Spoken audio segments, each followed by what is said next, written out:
motion picture of our time has ever unleashed shock spectacle of such scope and realism as up from the depths of prehistoric mystery rages Gorgo.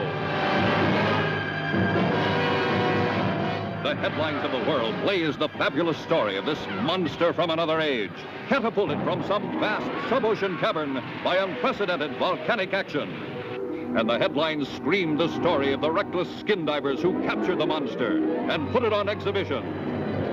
Sam! Pull out! Drop the nets! What do you think you're doing? Okay, take it easy. I can't let him go back to the sea where he belongs. Why? Maybe to save your silly skins for you. Hurry, hurry, hurry to see Gorgo. But the headlines do not record the story of a little boy who had a curious sympathy and understanding for the fantastic creature. What strange secret does he know that scientists only suspect? You trying to say there may be a fully grown one of these things around somewhere? How big would a full-grown one be? An approximate guess. The infant. The adult. That would make it nearly 200 feet tall. Wreaking terrible vengeance against the civilization that has captured its offspring. Towering over the cities of the world as millions flee its awesome terror. Prepare! Prepare while you still can! Prepare!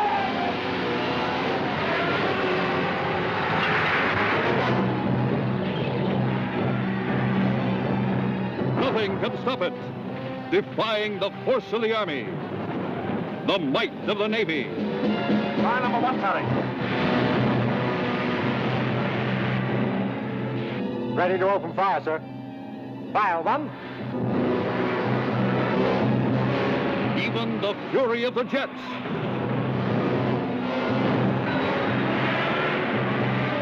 In a crashing crescendo of sights never before beheld by human eyes and adventures never before experienced by any man or woman.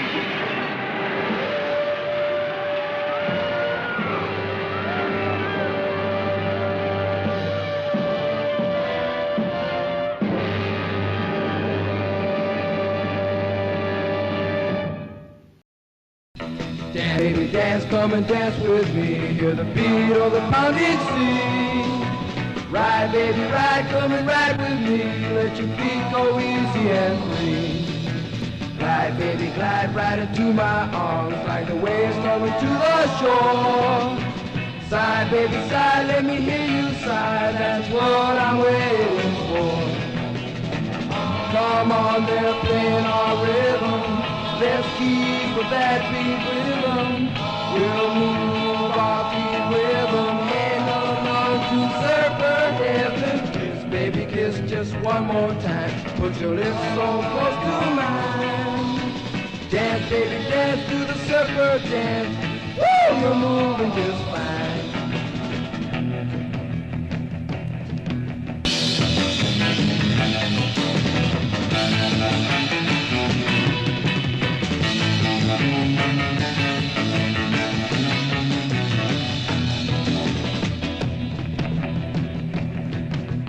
Kiss, baby, kiss just one more time. Put your lips so close to mine.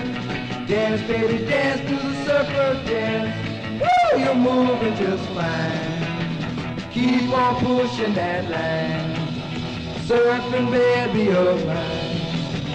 Surfing, baby, of mine. Woo! Surfing, baby, of mine. Surfing, baby, of mine. Surfing baby of mine, surfing baby of mine.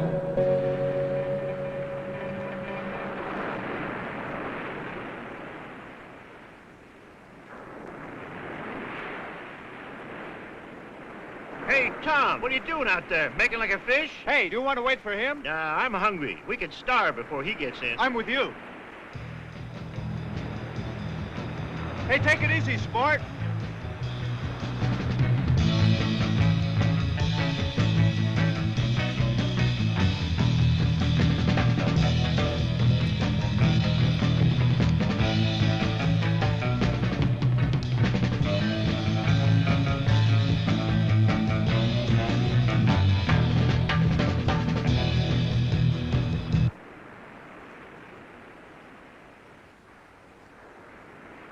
Mayonnaise, mustard, some pickle relish, and just a little bit of sand.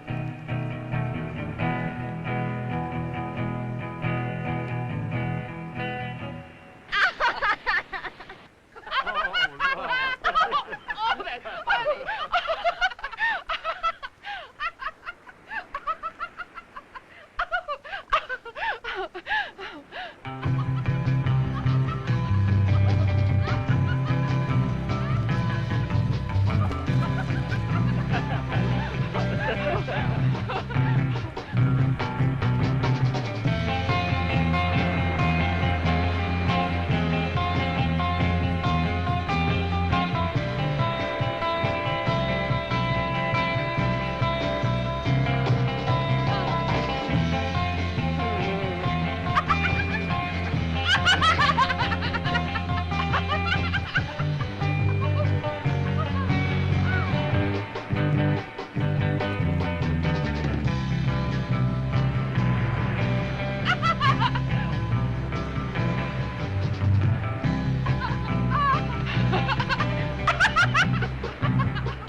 Where's the body? It's right down there.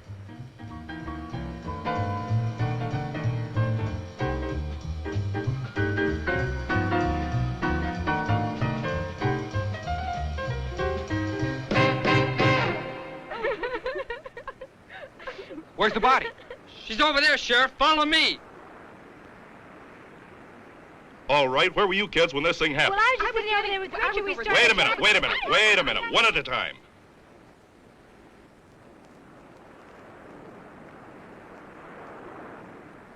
What's your full name? Richard Lindsay. Where do you live, Richard? Right up there in that house. Hey, Scott, come here.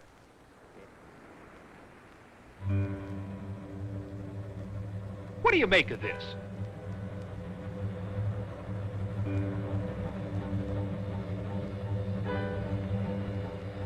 Claw prints leading into that culvert. Where does the other end go? It dumps into the ocean.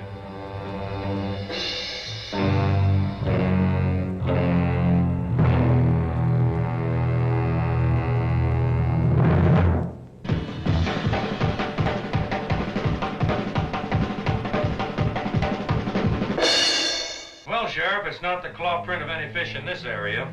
The men at the lab can't tie it down either.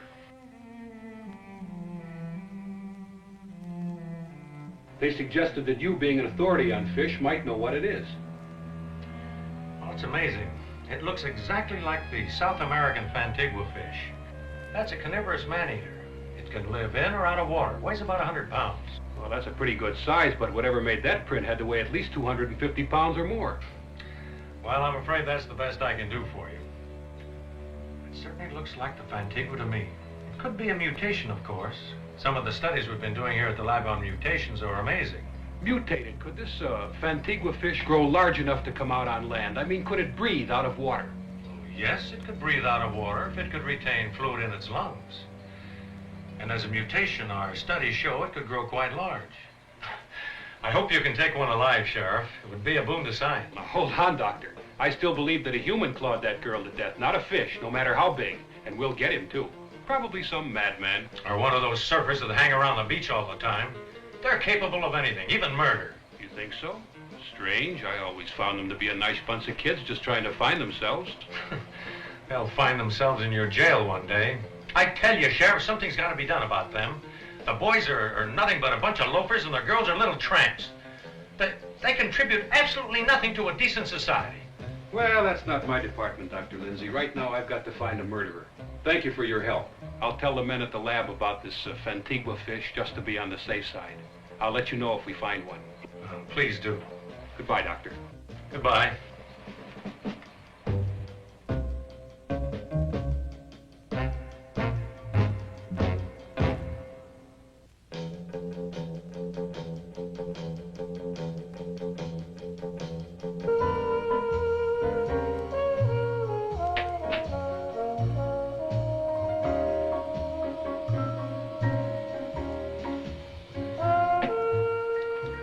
Funny, I was swimming just where she was killed just a few hours before.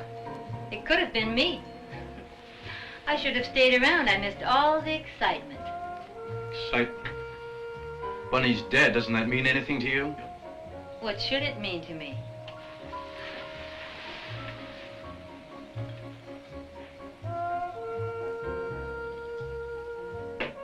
What's the matter, Richard?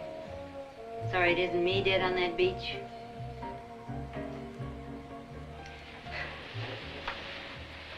You know, we should really try to get along together. For your father's sake. Just one big, happy family. Save some of that jazz for Dad, Vicky. He's the one that needs it. Why, I'm a very loving little wife. Don't give me that. I know exactly what you've been doing. Oh, and what have I been doing? Just keep away from me, Vicky. Don't push me too far. Why, is that any way to talk to your stepmother? Stepmother? You're not fit to be anybody's mother. Don't ever do that again, Vicky. I'm warning you. Warning me? Ha! Now you sound like Otto when he's in one of his crazy tantrums. Vicky? Richard? Where are you? Remember what I said. In the bar, darling.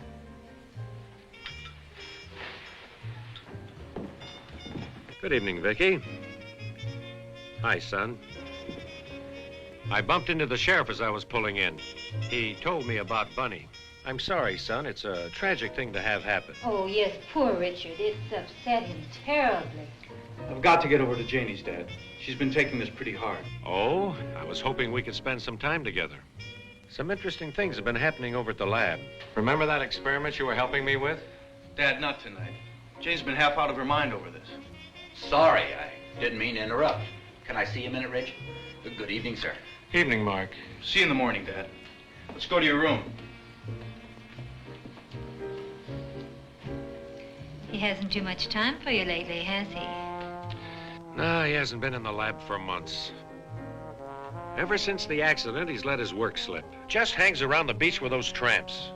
Vicky, I just can't understand his attitude. I think Mark is playing on his sympathy. That limp's pretty convenient. It's gotten him a nice home.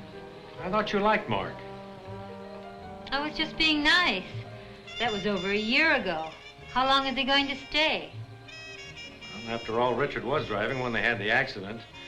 He still feels responsible for the injury to Mark's leg. So his brakes went out. It wasn't his fault. Does he have to carry Mark for the rest of his life? Do we all? Vicky, he's my son, and this is his home. If he wants Mark here, if he feels it's important, we'll all have to make the best of it. Your son. Everything for your son. What about me? That Mark, the sculptor, he's got his pottery all over this house. I thought you liked posing for him. You said he was doing your statue. Oh, Otto, you're blind. Can't you see he's using you? He's taking advantage of you. Why, that accident was the luckiest thing that ever happened to him. And to ensure his soft touch, he'll lean more and more on Richard. He'll take him away from you completely, just as he's taken him from your lab. He can't do that. Not after all the plans I've made. Richard and I are going into research. I planned it for years. Oh, Lord, am I sick of hearing about that. Otto, you're hurting me. Oh, I'm sorry, dear. Until I met you, my only happiness was planning for my son. Vicky, I love you both very much. Nothing or no one will ever take either of you from me. All right, Otto, let's forget it. You get so emotional. Ooh, I'll be bruised for weeks. I'm sorry, dear. I didn't mean to hurt you. All right, Otto, let's go. It's late. Had you forgotten the board of directors dinner tonight? Good Lord, I did forget. I don't suppose we could get out of it. Hardly. You know, I do so look forward to those cozy little dinners. Let's talk about the murder tonight and really shake them up. Oh, Vicky, stop it. Come on, let's go. You're wrong about Vicky. You just don't understand her.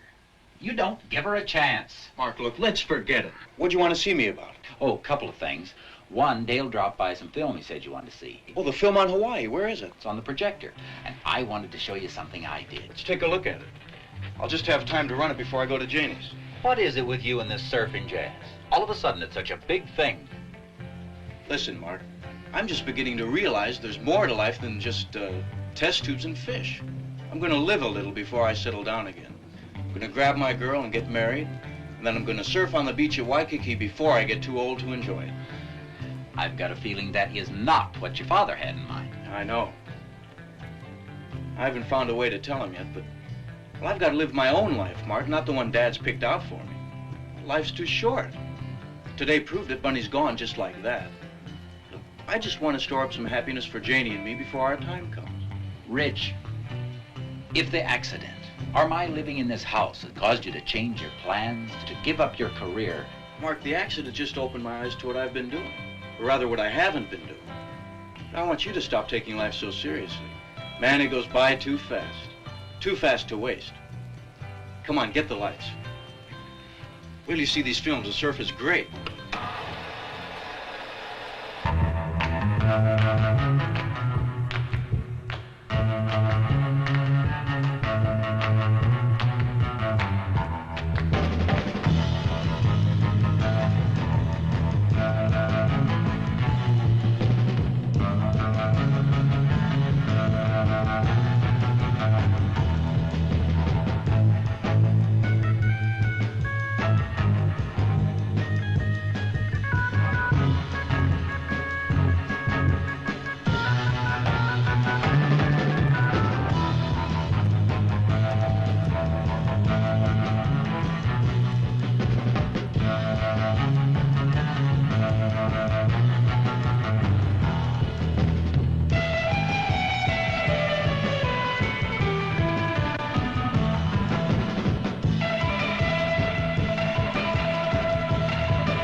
I've got to show these to Janie. She'll flip. Hey, I've got to get going. Hold it, hold it. Now, there's something else I want to show you, and it'll only take a minute. All right, buddy, what is it? It's in my room. Come on. It's over here. Rich, this is what I wanted you to see. It looks like Bunny. I used her as a model a couple of months ago. I was wondering, do you think her folks would like to have it now? I'm sure they would. Why don't you take it over to them? Oh, it might be better if you took it over. I've never met her folks. Come on, Mark, why don't you get off it? Stop being afraid of people. You made it, you take it over. Yeah, I guess you're right. All right, I'll take it over tomorrow. Yeah, I've got to get going. Say, why don't you come with me? We'll stop by Bunny's house on the way back. Oh, I can't tonight. I've got to work on Vicky's statue. Yeah. I'll see you.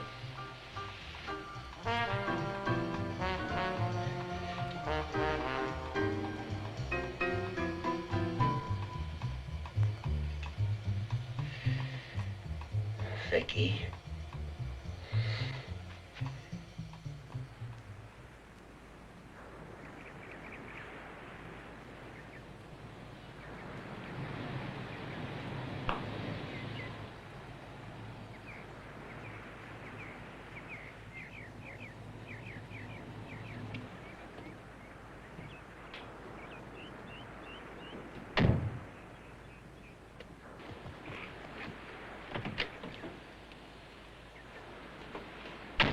Are you sure you don't mind if we don't go down on the beach today? After Bunny, Of course not, I understand. Besides, there's plenty of sun around the pool. You know, I still can't realize she's gone. Such a horrible death. The killer must be some kind of monster to car up like that. Don't feel bad, honey. Let's try and forget it. I still love you, remember?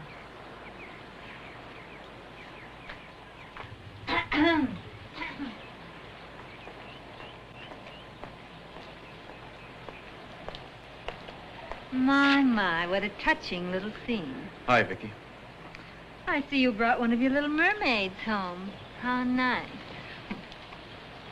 Well, I'm going down to the beach before I play model for Mark, so you'll have the house all to yourselves.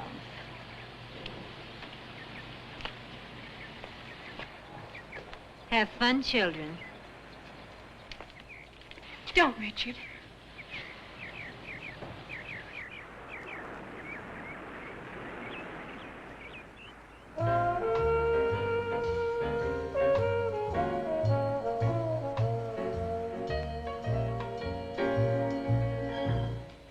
You're right, it is beautiful by the pool. Let's go to the bar. I want to talk to you. Okay. You want a Coke? No, thanks.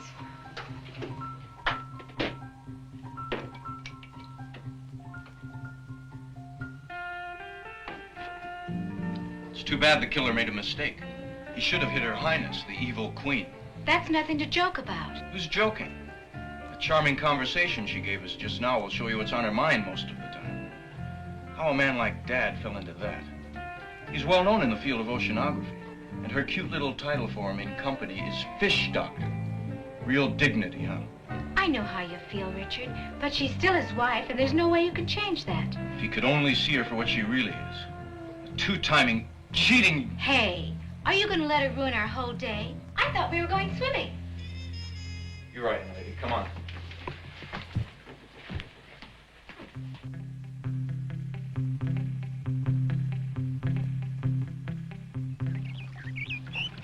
It's amazing. Every time she sees me, she's just got to bug me. Of course. She knows just how to get you mad, and you haven't sense enough to realize that she's doing it on purpose. You're not terribly bright, are you? You know, I really don't know what I see in you. Oh, that's so. Yeah, it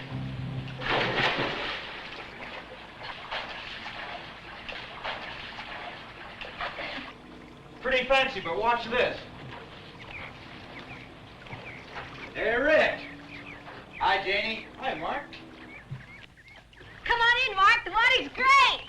Oh, I can't. Vicky's coming over to pose this afternoon. She'll be here any minute. Not this minute. She just left for a swim down at the beach. Oh? She'll be gone at least an hour. Come in for a swim, Mark. It'll do your leg good. No, I can't. Maybe later. Come on, Mark. It won't hurt you to get wet. Oh, come on. Oh, cut it out, Rich. That isn't funny. Hey, Mark, he's only kidding. Oh, sorry. Kind of edgy today, I guess. I just left Bunny's folks. I took over that statue I showed you. Well, how'd they like it? Oh, fine. But they're taking it pretty hard. Police can't give them much information. Still no clue as to who killed her. And Bunny's dad is really upset. You wouldn't believe what he thinks of the sheriff. Oh, you can't blame him. The whole thing gives me the creeps. It was so horrible. What gets me is we were all so close and couldn't do anything. If only she could have screamed to let us know she was in trouble, maybe we could have reached her in time. Well, her parents don't blame any of you. They understand. I guess we'll just have to leave it up to the police and see what they find out. Yeah, I guess so. Hey, you two were supposed to be swimmers, so swim! Hey, so it's all right for you to throw me in the pool, huh? You're the water lover around here, sport, not me. Oh, cut it out, Tarzan! That's right, you Tarzan, her Jane. Oh, you Satan! Hey, I better get out of here before I get killed. I'll see you later. You know, he's really a good guy. But I worry about him. He spends too much time by himself.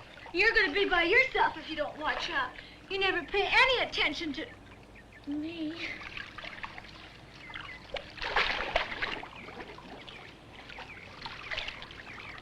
Oh, wow. Okay, Esther Williams, you're pretty fancy. But watch this.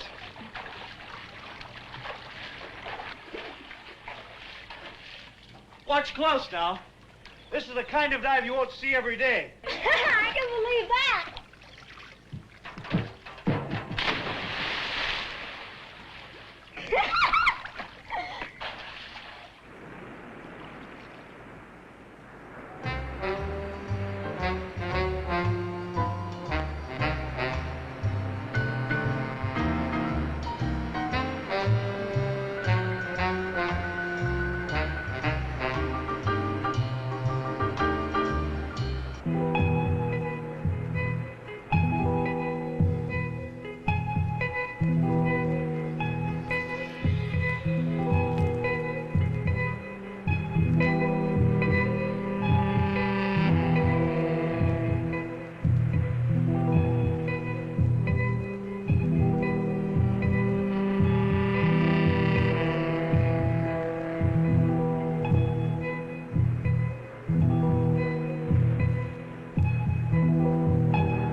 Am I late?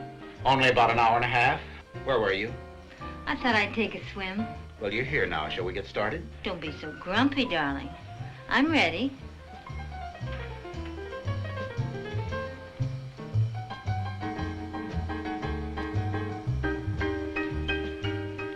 You're in the wrong position.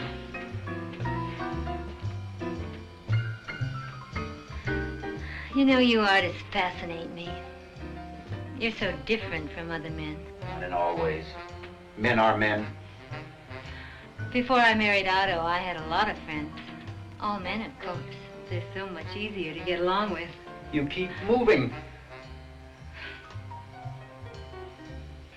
But now I don't have any friends anymore.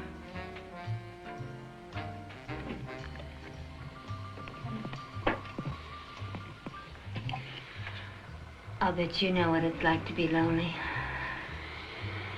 You do understand.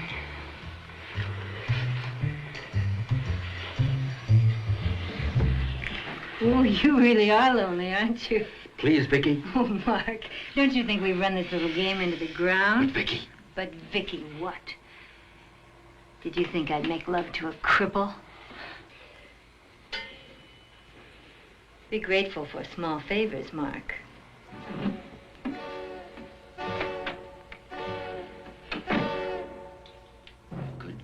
kill her. I could kill her!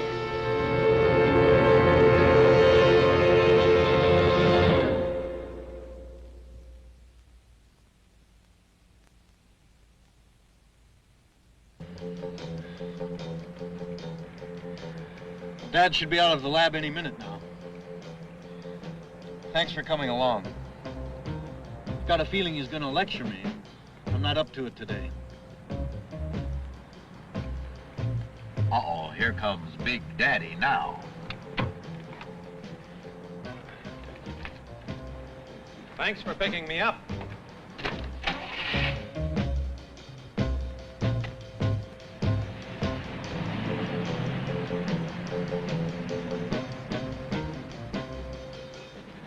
Well, Mark, how'd it go at the doctor's today? About the same. Still no feeling in the leg. I keep telling him we should be giving it more exercise. Why don't you come swimming with us tonight and work it out a little? Swimming? I thought you said you'd come back to the lab with me after dinner. I'm sorry, Dad. Janie and I are going to a big party down on the beach tonight. I should have checked with her sooner. Check with Jane? What about your work? How much longer do you think I can make excuses for you at the lab? I want to talk to you about that, but not now. Why not? Mark knows how I feel. We can talk in front of him. It's got nothing to do with Mark. I'm not so sure. You weren't like this before the accident. Look, I've spent years and money building up a reputation for you to follow in. Now look, son, what are you thinking of? Dad, look out. I've had enough accidents for a while. I'm sorry. But you're driving me crazy with this I don't care attitude of yours. Richard, what are you going to do? Rich, pull over here. We're almost home. I can walk back, then you and your dad can talk it out. Buddy, what kind of a friend are you? Mark's right. Let him out. We're going to talk this out right now.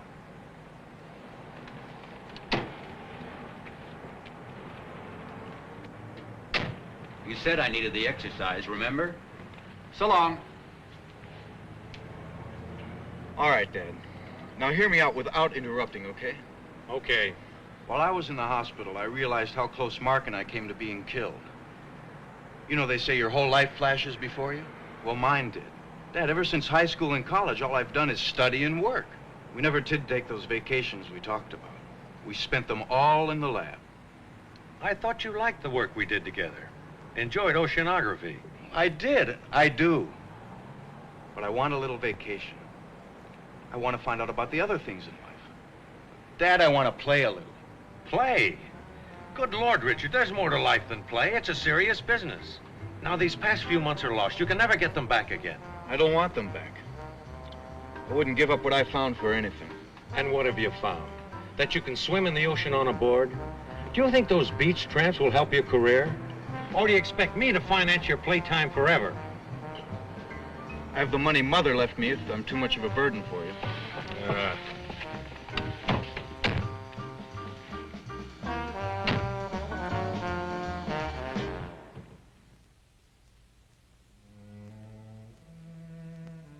That's it, Richard. I don't want to hear any more about it.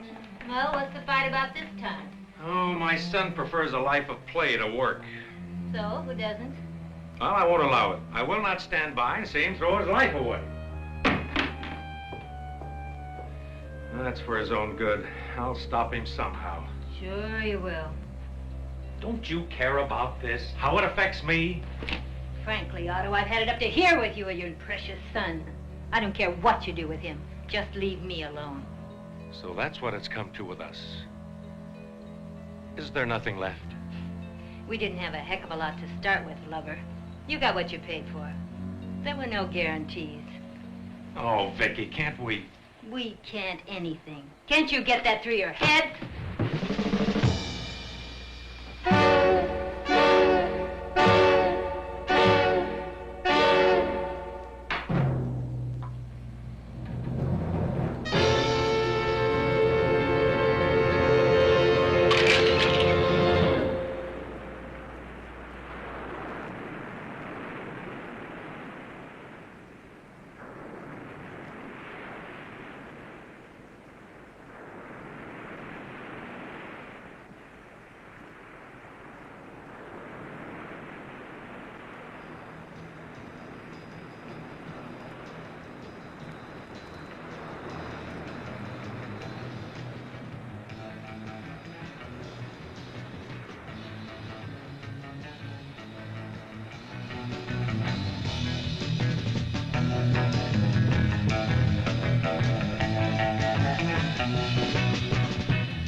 Vicky?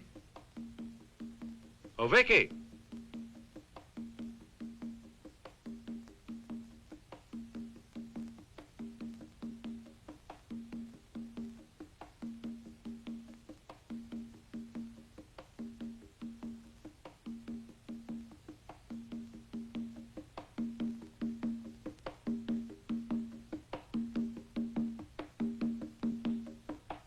What did you want?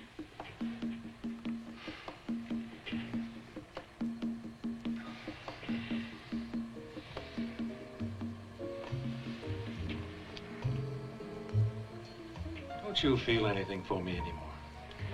Otto, we've been married 5 years. The honeymoon's over. Not for me, it isn't. Otto, stop it. Vicky, I love you very much. You love your son. And those stupid fish. But you knew that 5 years ago. For months on end, you've left me alone in this house. You and Richard tied to that lab of yours. Well, if you'd really loved me, you would have taken me out. Gone on trips. Well, 100 things married people do together. Not used me when it was convenient for you. How can you say that? I've given you everything you've ever asked for. There are some things even money can't buy. Oh, please, darling.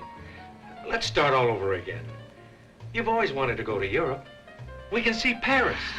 It's too late, Otto. Can't you understand? It's too late. Vicky, we can't go on like this. Can't you even try to make a new start? Yes, I'd like a new start. Away from you. I won't let you go, Vicky. Do you think you can stop me? How?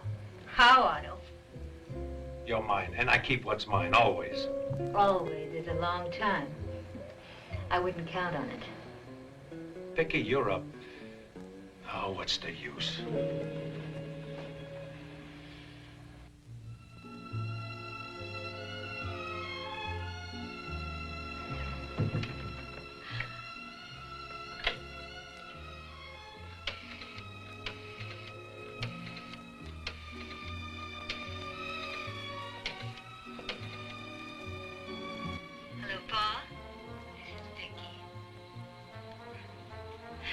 I can't wait to see you either, darling. It has been a long time. Well, I'm ready now. No trouble at all. I'll just tell him I'm going out with the girls. Okay. Malibu Shack. About half an hour. Okay, now don't be late. Okay. Bye.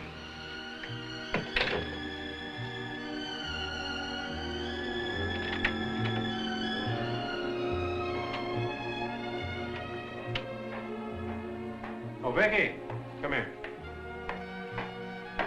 What is it, darling? Where do you think you're going? Oh, I'm going out with the girls. You've got a date, haven't you? Why, Otto, you do surprise me. Vicky, I don't want you going out tonight. There's a killer loose around the beach. A killer? Oh, really, Otto? That's reaching, even for you. Ta-ta.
Yeah? Play that new song, will you? Which one is that? More Than Wanting You. Sure.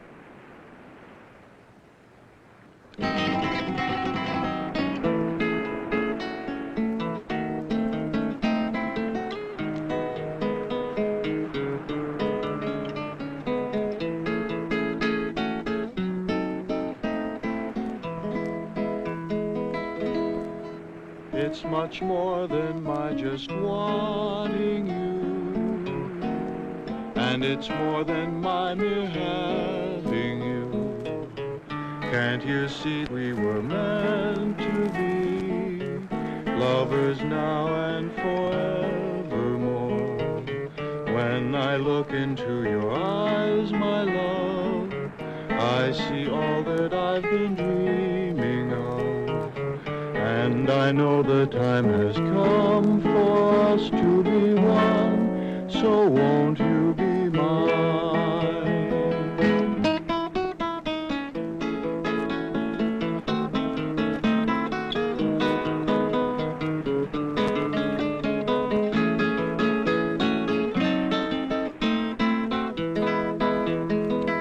It is true that I have roamed the seas till I thought it was my destiny to spend my life alone without a love of my own. It's much more than my just wanting you, and it's more than my mere having you. Can't you see that we were meant to be lovers now and forevermore? But now I no longer feel alone, for I found the love that lovers know, and I'll never let you go out of my arms, ever my love. Now you are mine, ever my love.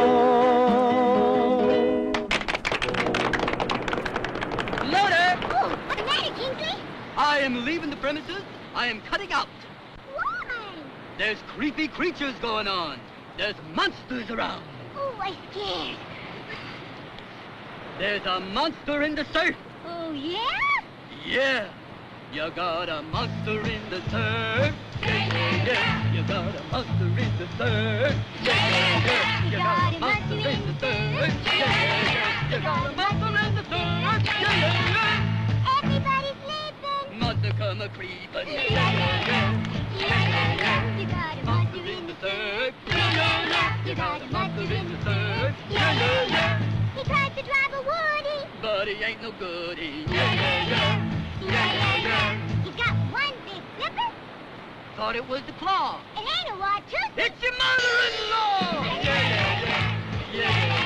It's got one big eye. I thought it had two. It got enough eyes that it's gonna get you. It may come now. And it may come then. Look out there, it's hanging 10.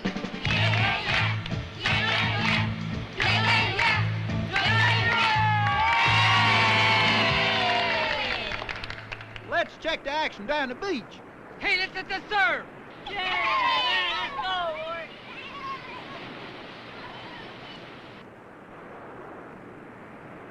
I ain't got no surfboard. Let's go home.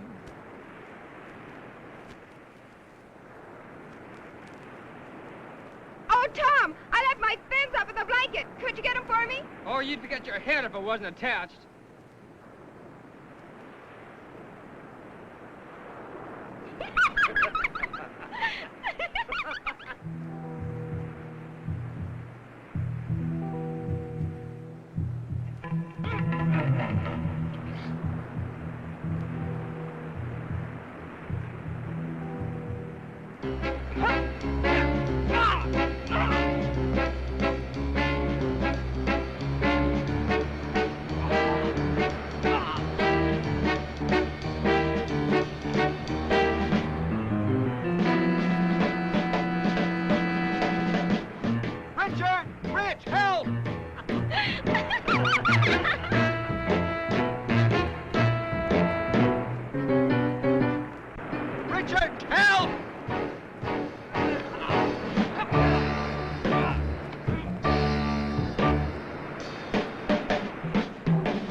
It's not true.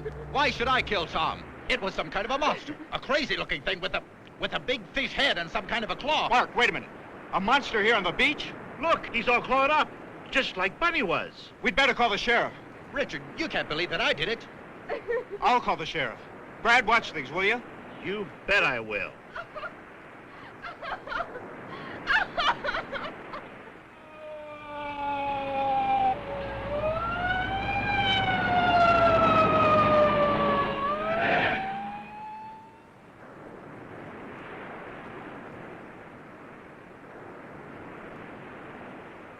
When did this happen?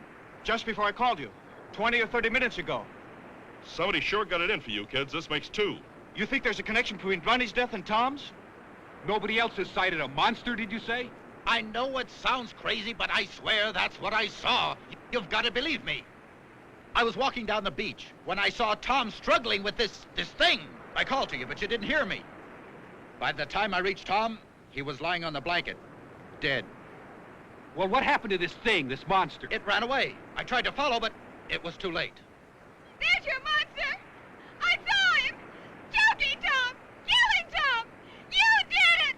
You! Easy now. Take it easy. She's crazy. She's wrong, Sheriff. We'll go down to the station, and you, young lady, can make a written statement of what you've seen. Are you arresting Mark, Sheriff? Not for the moment. I just want his statement. This young lady's made a serious charge. I've got to look into it. Scott, stay here with the body till the ambulance comes, will you? I want pictures of this whole area for the boys down at the lab. You kids get some clothes on, then we'll go down to the station. I might as well get all these statements at once. Sue's pretty upset. Does she have to come now? She'll be all right. The doctor at the station will give her a sedative. God, stop him! He's out of range. It's no use. So your friend saw a monster, eh? That looks bad, Sheriff. But I can't believe he'd kill anyone. I know Mark. Well, somebody's out after you kids, and right now he gets my vote.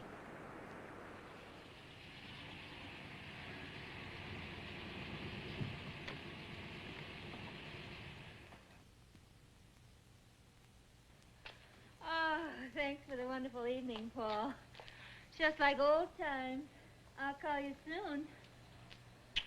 Bye.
Mark?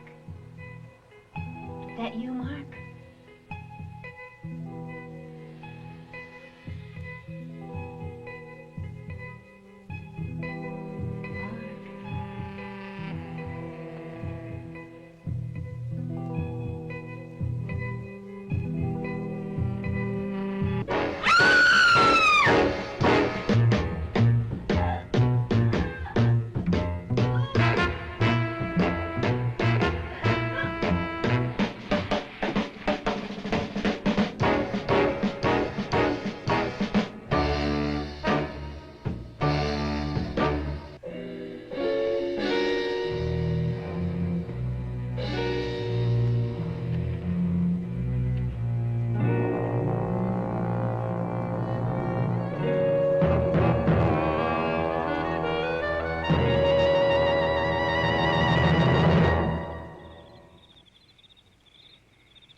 Hey, take it easy. It's my car you're driving, remember? Don't worry. You know, that's the first time I was ever in a police station. All those questions. I know what you mean. They made me feel guilty. I sure wish I knew where Mark was. Richard, do you think the sheriff was right? That the same person that killed Bunny killed Tom? Well, what if Mark's right? What if it isn't a person at all? Some kind of a sea monster. Oh, that's a scary thought. I don't think I'll ever go down on that beach again. Not till the killer's caught, anyway. You know, Dad and I were working on mutations at the lab a few months ago. And Dr. Schiller in Switzerland put out a paper on the same thing. It seems that by certain radioactivity in KCl beams, he grew a turtle to 3 times its normal size. Do you really believe Mark's story? Mark's not a liar. He had no earthly reason to kill Tom or Bunny. The only thing the sheriff has on him is Sue's accusation. He wasn't even on the beach when Bunny was killed. Well, we didn't see him anyway. No, it's not Mark. I had a very funny feeling about all this. Why hasn't anyone else seen the killer? Why has it struck only one of our group? What could it possibly have against us? What if the killer is someone we know? Maybe it's something about the area. Listen, Janie, both killings occurred in the same place, right on the beach below my house. What's your house got to do with it? Not the house, but the area. What if there's some place for the killer to return to hide and wait in? That rock cave, for instance. Hey, where are you going? Taking you home, and I'm going back to the beach and look around. Oh, no, you don't. I'm going with you. You're not. It might be dangerous. Well, then I'm definitely not going to let you go down there alone. I'm going with you, and that's that.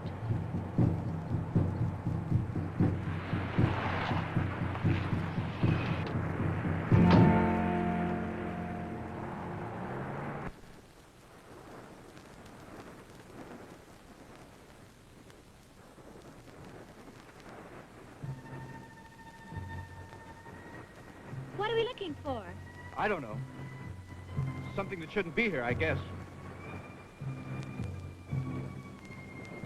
Well, the sheriff's men have been all over this sand, and they haven't found anything. Wait here, Janie. I'll just be a minute, honey. Okay, be careful.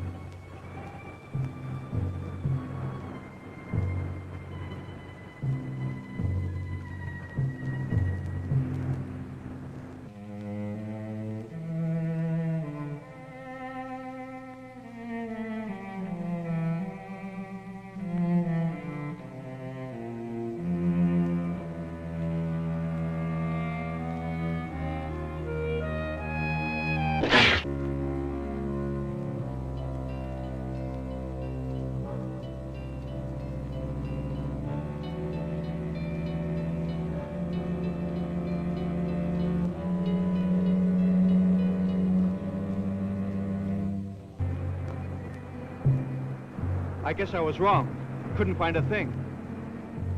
I was so sure there was something about this place. Ooh, let's get out of here. This whole place gives me the creeps. We'll go to my house and I'll make you some hot coffee. Guess I'm not a detective after all. I'll have to find another way to help Mark.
Richard's father. He just killed Mark. We've got to stop him, Sheriff. I think he's gone mad. Now, take it easy, son. We'll stop him. Hurry, Sheriff. He's getting away. No, he won't.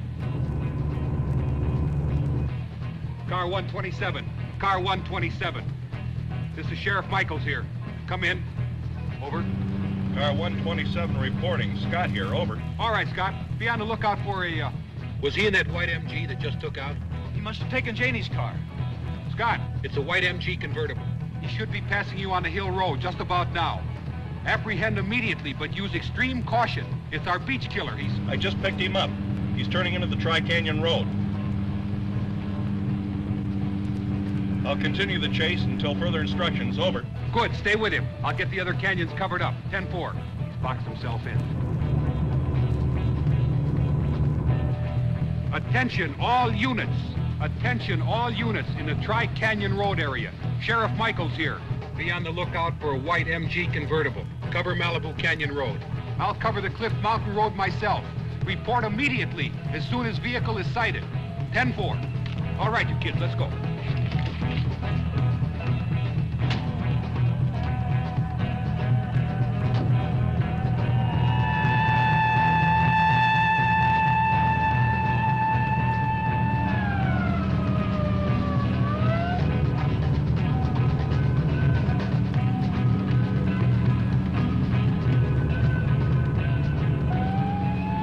do it, Sheriff? I'm afraid he thought he was doing it for you. For me? That's right.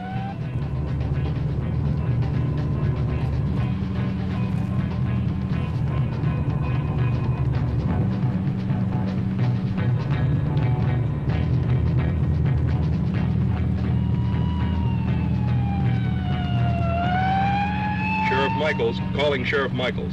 Car 127 reporting. Come in, please. Over. Michaels here. Go ahead, Scott. Over. Suspect now turning into Cliff Mountain Road. You should sight him any minute now.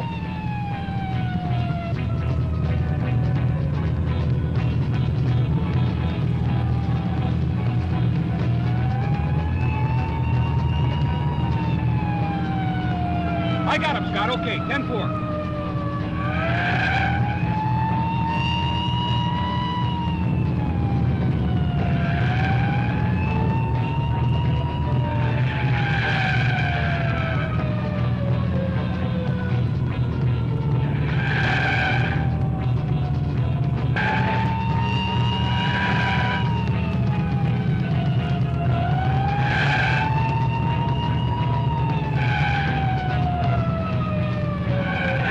Can't you go faster, Sheriff?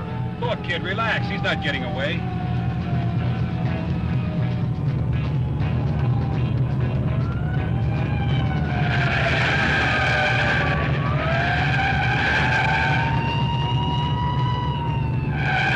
He must be insane.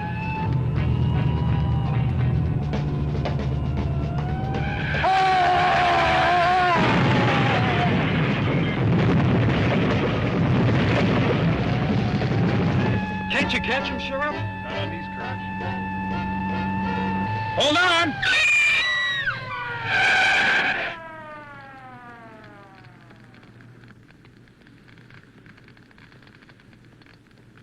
I guess we lost him. Look back there, Sheriff. He must have gone over the cliff. You're right. Come on!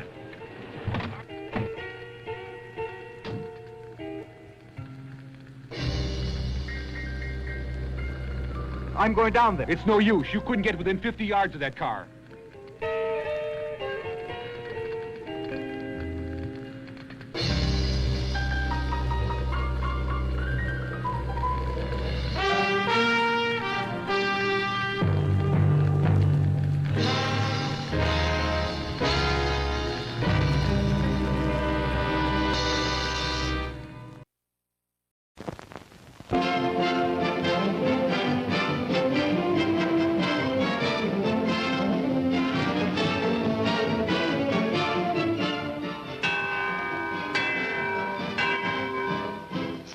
Till showtime.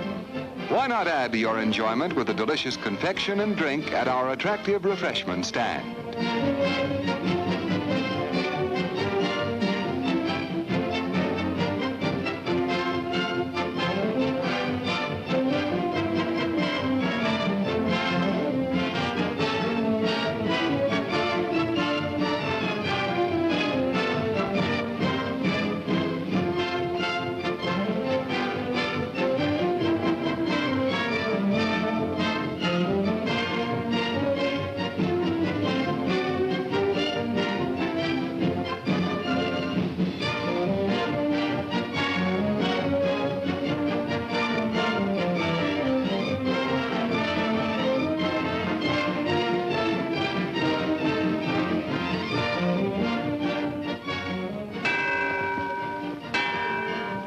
Minutes till showtime. Tempt your taste with the wide variety of mouth-watering snacks available at popular prices at our refreshment stand.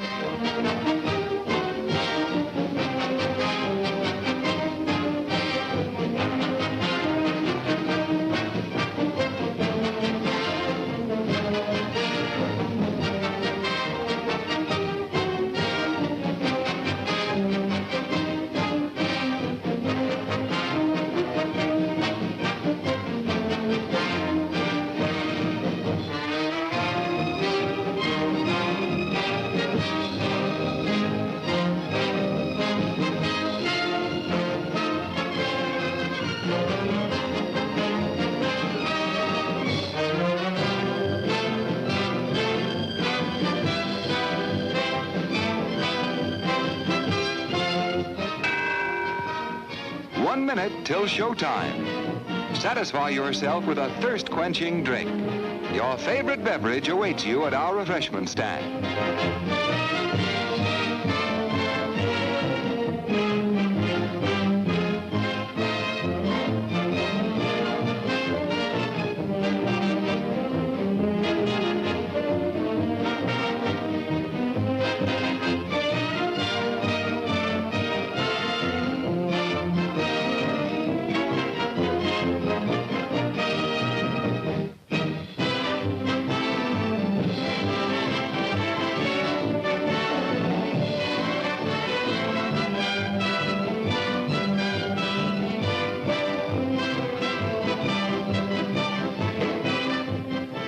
The show is about to start, folks, but the refreshment stand will remain open for your pleasure.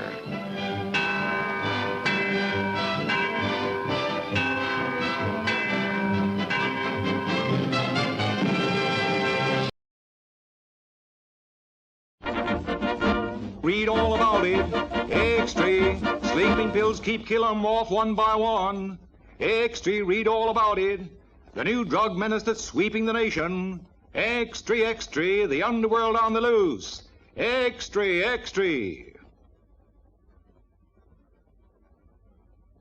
It tells a story of men who had to be stopped. Men without conscience and without a soul. Outside the law, strong, brutal, heartless, trading in human lives. A sensational expose of the sleeping pill racket.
I don't know, Inspector.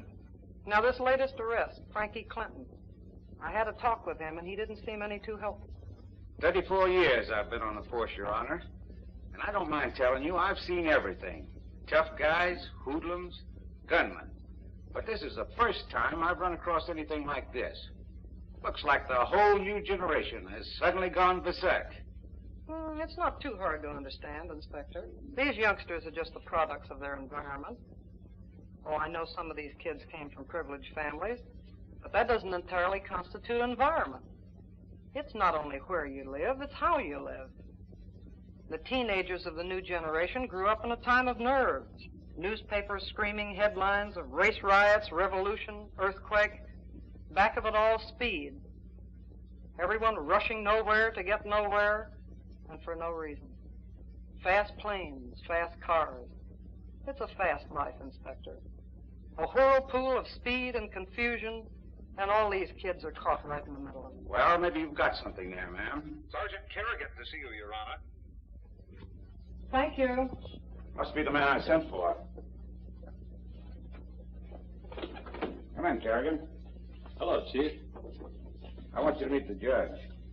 Judge Valentine, may I present Detective Sergeant Dave Kerrigan, one of our more promising plainclothesmen. How do you do, ma'am? Your Honor. How do you do, Sergeant? Won't you please sit down, gentlemen? Thank you. Now, you've been highly recommended, Sergeant, by the inspector. He says you're a very capable officer. Good man to learn from, ma'am. I didn't teach him to be so modest. I suppose you're acquainted with our little problem, Sergeant. Just enough to know it's not so little, Your Honor. Then I presume you know that the juvenile delinquency rate has jumped tremendously in the last few months. That's the story, Sergeant. We have very little to go on. Some lists of stolen goods from various warehouses and drugstores, and a 17-year-old boy caught committing a burglary. Where do you suggest we start? Here's some information for you to start on, Kerrigan. This is a list of similar burglaries in the last year. Look it over, see if you find anything significant. High school kids, hopped up. That's right, high school kids hopped up.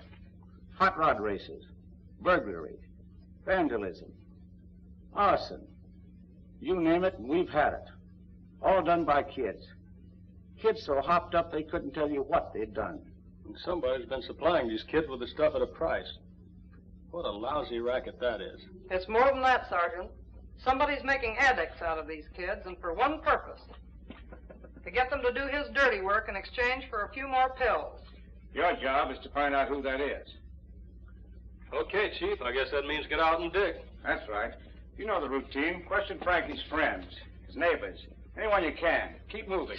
Run down every clue. You know, my fiancée has a kid brother in high school. They used to live in Frankie's neighborhood and moved away when the mother died. Maybe I could pick up something from him. Yes, we know. That's one of the things I had in mind. I don't like to bring your personal life into this, Dave, but Bob Winter may be just the contact we need to crack this thing wide open. I'm sure Miss Winter will understand, sir. After all, these kids are the future of this city. We'll have to get rid of any threat to them. Have a talk with Clinton. Here's a transcript of a recorded interview with Frankie, right here in the judge's offices.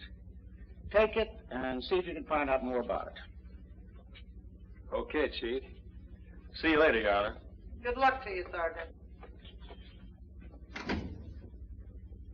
Inspector, somehow all of this has a familiar smell. You have an idea, Your Honor? You remember Umberto Scali? Some years ago, when I was first appointed, I sentenced him to the penitentiary for contributing to the delinquency of a minor. He'd given Benzedrine to a 17-year-old, and the boy had held up a gas station. That's right, Scali. He's out. But we've nothing on him. Runs a gymnasium over on the north side of town. Legitimate enough. Fat society dames. Exercising and that stuff.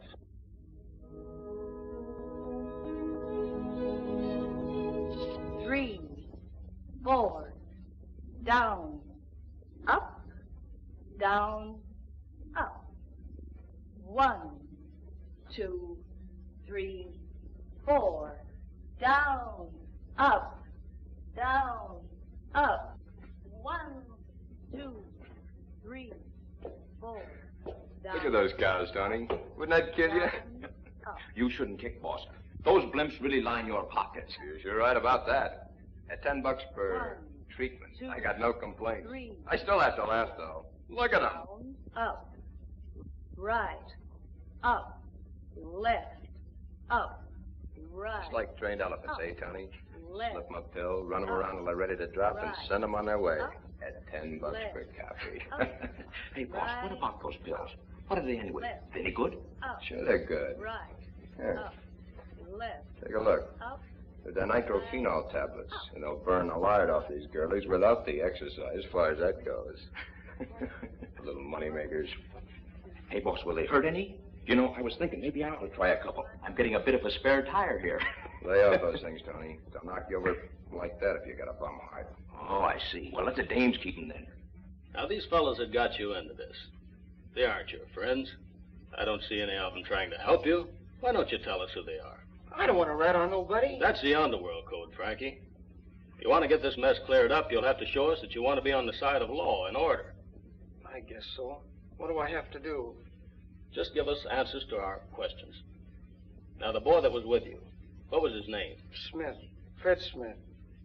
How long have you known him? Not very long. Where did you get acquainted with him? I was playing pool. He wanted to play me a game of pool. Did anyone else know him? I don't know. The night you were arrested, The doctor said you had taken something. What was that? I don't know. Come on, Frankie. You better tell me. A Benny. A Benny? You mean a Benzedrine tablet? Yeah. Where did you get it? He gave it to me. You mean Fred Smith gave it to you? Yeah. Where did he get it? Did he tell you? No. I don't know. Frankie, if you could tell us who's behind these robberies that have been going on, who's supplying kids like yourself with bennies and goofies and teaching you to use them, if you could tell us that, Honest, I don't know. You must have some idea. No, honest, Sarge, I tell you, but I don't know. All right, Frankie. You think it over for a while. I'll talk to you later. Okay. Come on.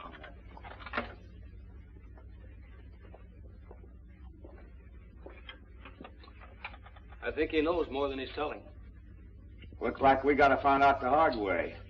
Well, Kerrigan, get out and hit the pavements. Good luck. I know. Take care of my feet. Okay, Chief. Hello, Holmes. That Clinton kid been released yet? Not yet, Mr. Scally. He's hot as a firecracker. If you ask me, we better stay away from him for a while. I'm not asking you. Sometimes you say something that has a little sense in it. Clinton is hot, and so are the rest of the kids he hangs around with. We gotta take our chances. I gotta have some more stuff.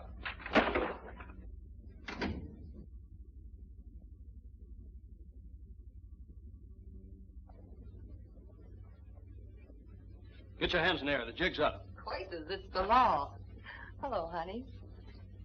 And to what suspicious occurrence do I owe the honor of your company? Just a routine checkup. Thought I might catch you with one of my rivals. Terribly sorry you missed him. He just left along with the other 6. I wouldn't be a bit surprised. Oh, you. Really, honey, how come you're off so early? Got the day off to count my blessings. How do you mean? I've been put on a new assignment. Been transferred from the burglary detail to the narcotics division. Scally, Frankie's hot and so are the rest of the kids, right? Yeah. Okay. All we gotta do then is break in someone else. Oh, we ain't got no time. I gotta have the stuff right away.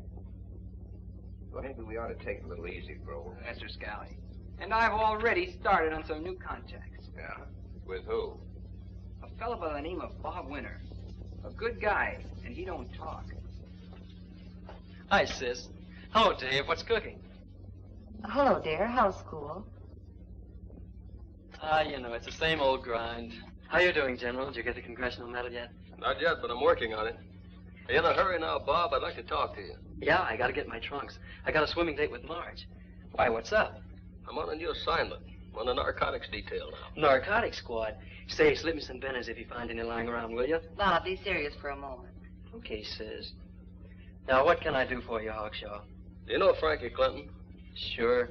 Sure, I know Frankie. Then you read that he was arrested last week on a burglary charge. Yeah?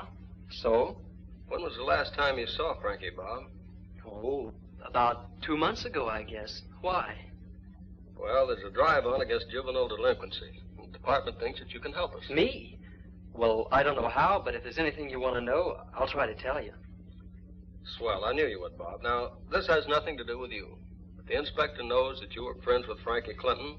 He thinks that possibly you might know something about the rest of the kids in that gang and their activities. I'm afraid I can't give you much help there, Dave. Like I say, I haven't seen any of the gang for a couple of months, and I never did mix in any of their activities, as you call it. What about Frankie, Holmes? Do you know anything about me? No, not a thing, Mr. Scally. You see, he's never been up to the house. And all he knows is that a guy by the name of Simmons is paying him. You sure about this? If he knows anything and spells right... This Judge Ballantyne, snooping dame. She'd love to get something on me. Have to put me away for 20 years. I don't want her to get that information, Holmes. Ballantyne. Say, Margie Ballantyne, the girlfriend of this guy I was telling you about, Bob Winter. Why, that's the judge's daughter. They go together. The judge's daughter? Say, what kind of a mess you trying to get me into? Suppose this Winter kid talks to her and she squeals to her mama. Then what? Winter won't talk, Mr. Scally. Besides, if you've got the judge's daughter where you can keep an eye on her. Hello, everybody. Oh, excuse me, Jerry. I thought you were in here with Bob. Come in, Margie. Bob will be right out. Oh, don't get up. Margie, this is Dave Kerrigan. Dave, this is Margie Ballantyne, Bob's girl. How do you do? Oh, I've heard lots about you from Jerry, Sergeant Kerrigan. I guess you're the best detective since Sherlock Holmes. Don't pay any attention to Jerry, Margie. She thinks if she can get a job as my press agent, she'll get 10% of my salary. 10%? Better wind up with more than that. That you, Marge? In the flesh. Be right out, chick. I'm trying on my new French bathing suit. Bob Winters, if you wear that suit, I won't go with you. Only kidding, babe. Valentine, Margie. Valentine. Say, you're not in a relation to Judge Valentine, are you? Yes, sir. Daughter, according to the 14th section, Article 192 of the Marital Code. Well, well, I just spent a very charming morning with your mother. Oh? What'd you get, Bob? Life or the chair? She and Bob are both alike. David's on a new case, Marge. It's all connected with narcotics. It's about the juvenile problem, Margie. Oh, yes, Mother's been telling me about that. Well, it's about time. That's a woman for you, Dave. You never wait less than an hour for them, and they complain about 10 minutes. It's been 14 minutes and 28 seconds to be exact. Is that so? Yes. Go on, you two. There's your transportation. See you later, you two. Bye, Jerry. Bye. Bye, Dave. Nice to have met you. Goodbye. Where do they swim? One of Bob's friends, a fellow by the name of Hal Holmes, has an uncle who is quite wealthy. He has a big home on Magnolia with a beautiful swimming pool. Kids have been going up there lately. His uncle, Mr. Stevens, is away most of the time on business. Sounds like a good deal. Bob known him long? Holmes, I mean. Not too long. They met in a cafeteria where Holmes was working. Working in a cafeteria with rich relatives? Well, he seemed like a pretty independent kid. Must be.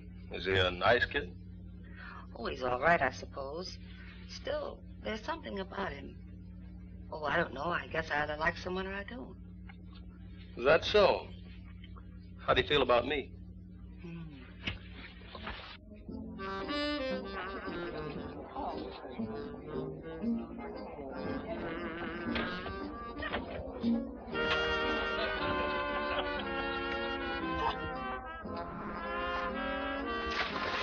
Here comes Bob, Andy, and the girls.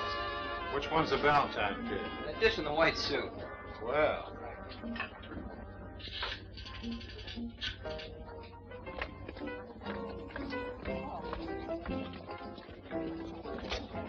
What's that? Hi, Bob. How you doing, Andy?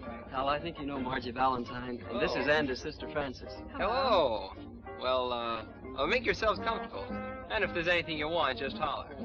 This sure is a keen place. This your house, Hal? No, not exactly. It belongs to my uncle, Mr. Stevens, but he's away most of the time, and I have the run of the place. Uncle always said that any friend of mine is always welcome. What do you know? This is really fun. How about a fast dunk? Okay, last one in is a sissy. Come on, Marge. Right behind you. Come on. Come No, I was going ahead, Marge. I want to talk to Hal a minute. Cute kid. Yeah, she sure is. Say, Hal, there's something I got to tell you. Sure, what is it, fella? Well, I read in the papers the other day where Frankie Clinton was arrested and... Frankie Clinton? Frankie Clinton? I'm not sure I know the name. Oh, yeah, the kid that was picked up for robbing that warehouse. Why, what about him? Well, I know Frankie. I haven't seen him for quite a while, though. But you know that Marge's mother is juvenile court judge and that she started some kind of a drive against juvenile delinquency. Yeah? Well, somehow or other, the police department found out that Jerry and I, well, Jerry's my sister, came from the same neighborhood that Frankie did, and that I know him. Well, you see, Jerry's boyfriend is a detective. A detective? Yeah. Well, anyway, he came around this morning to ask me if I could give him a line on some of Frankie's friends. What did you tell him? I didn't tell him anything. I had nothing to tell him. Good. Oh, you've got nothing to worry about anyway. You're not mixed up with anything like that, are you? No, but... Well, I was just wondering about those bennies and things we've been fooling around with. Well, I know we only took a few at a couple of parties for some laughs, but don't you think it's kind of dangerous now that they're cracking down on all the younger kids? Dangerous? Heck no. Well, we only do that for a little fun. Besides, you're here in my uncle's house with all the privacy in the world. Why, no one could find out about anything we do here. And suppose they do. We're just having a little fun, that's all. Yeah, I guess maybe you're right. But I thought I ought to tell you just in case. Well, I'm glad you did, Bob. At least it'll get it off your mind. You got nothing to worry about, though, but I'm glad you did. Oh, I guess I'll go in for a swim now. You coming in? No, you go ahead. I got to take care of a few things for my uncle, then I'll join you. Okay, then I'll see you later. Sure, go on. Yes, sir. You don't know how glad I am that you said something.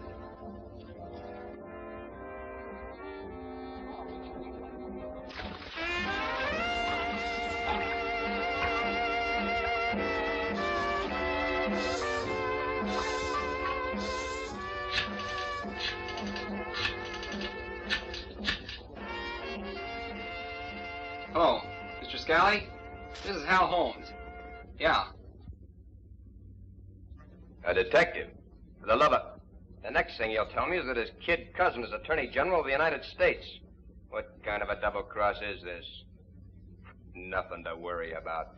You're beginning to sound like a broken record. Listen to me, Holmes. We've held off as long as we can. I've got to have some more stuff right away. Start lining up some of these kids. The exercises I'm giving these fat dames wouldn't reduce a fever. Besides, I got messages from 3 of the joints. They haven't got any more stuff either. Now, start lining up some of those bobby soxers, and line them up fast. And don't tell me I got nothing to worry about.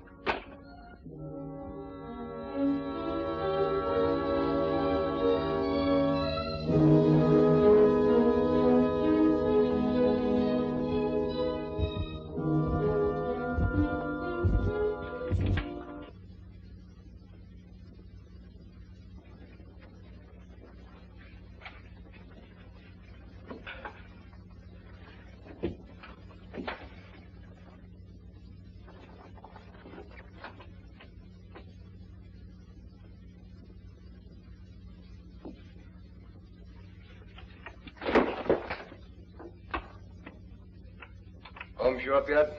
You mean your nephew, boss? Nephew?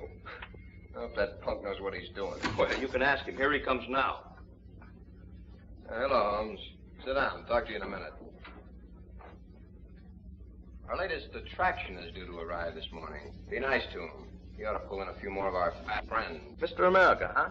You gonna cut him in on the play, boss? Yeah, not him. He's got ideals. Hey, ain't that kind of dangerous? No. What he don't know don't hurt him. He don't know what it's all about, and see that he stays that way. We'll use him as a sugar coating on the pill. Keep him out front where he belongs. I bet he ain't so much. I got muscles right here, boss. I'll make that punk with... One of these days, Pug, you're gonna run into somebody who'll break those fingers of yours. Okay, maybe you're right, boss. But I bet this ain't. I got muscles. You've got muscles you've never used yet. All right. Get out on the floor and put your muscles to work. When Hyperman comes in, show him where to dress and then give him a locker. Then send him in here. I want to see what I've bought. Okay, boss. And, don't worry about your sugar coating. I'll take real good care of him. Yeah, I'll take care of him real good. What a guy. Smart as a whip, huh, boss? He's a good boy, Tony. That's what he's told. Keeps his mouth shut. He's right about those muscles, though. He's pretty tough. But he hadn't better hurt Mr. America's hands. I got use for him. Oh, sure, boss. We got use for him. I mean, you got use for him, boss. What's new with the kid? I think we may be able to do a little business tonight, Mr. Scally. I've planned a little party for one of the girls. It's her birthday or something. All the kids will be there. I'll need a few goofies to pass out, and then I think we can start moving. These things are important, Holmes. Be careful. Don't go too fast.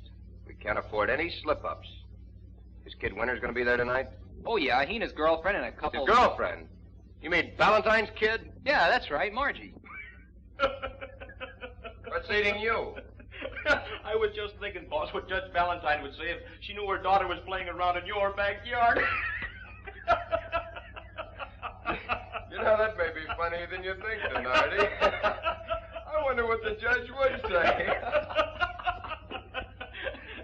Gee, boss, I didn't think it was that funny. Oh, it is, Tony, it is. You know, I was just entertaining a most satisfying thought. Yes, very satisfying. What's that, Mr. Scally? That Valentine has been after something on me for months, hasn't she? Yeah, I guess that's right. Yes, indeed. Tell me, how you come along with your photography, Tony? Still got your camera? Me, boss? Oh, sure, I got 7 of them. I got a graphic, a Leica, a Contax, a Mercury, a Rolly, and a Iconta, and a Brownie. Great. Hell, boys, I think we're going to help the judge along. Yes, sir. I think we're going to see that Judge Rosalind Valentine gets the evidence she's been looking for. Tony. Yeah? Tell me, you still going around with that ZZ gal? ZZ? Oh, sure. She's a smart kid. Look, here's what I want you to do. Tonight. Hiya, Ruby. Hi.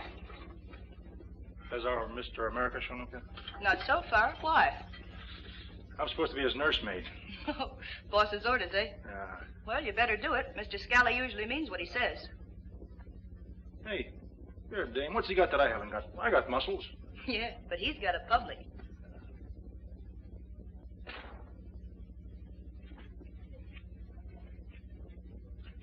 Better go carry his bags. He's waiting for somebody to roll out the red carpet. I'll roll him out. What do you want here, punk? I believe I'm supposed to work here. Are you Mr. America?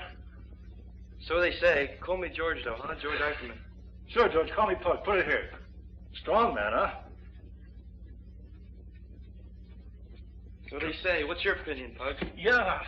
Sure, George. You're all right. Put it here. I mean, what do you got in the bags? Oh, just some stuff I used to keep in shape with. I'll help you with one of them. That'd be fine.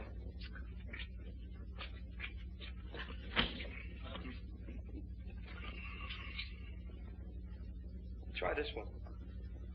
Take this one here and we'll get to work.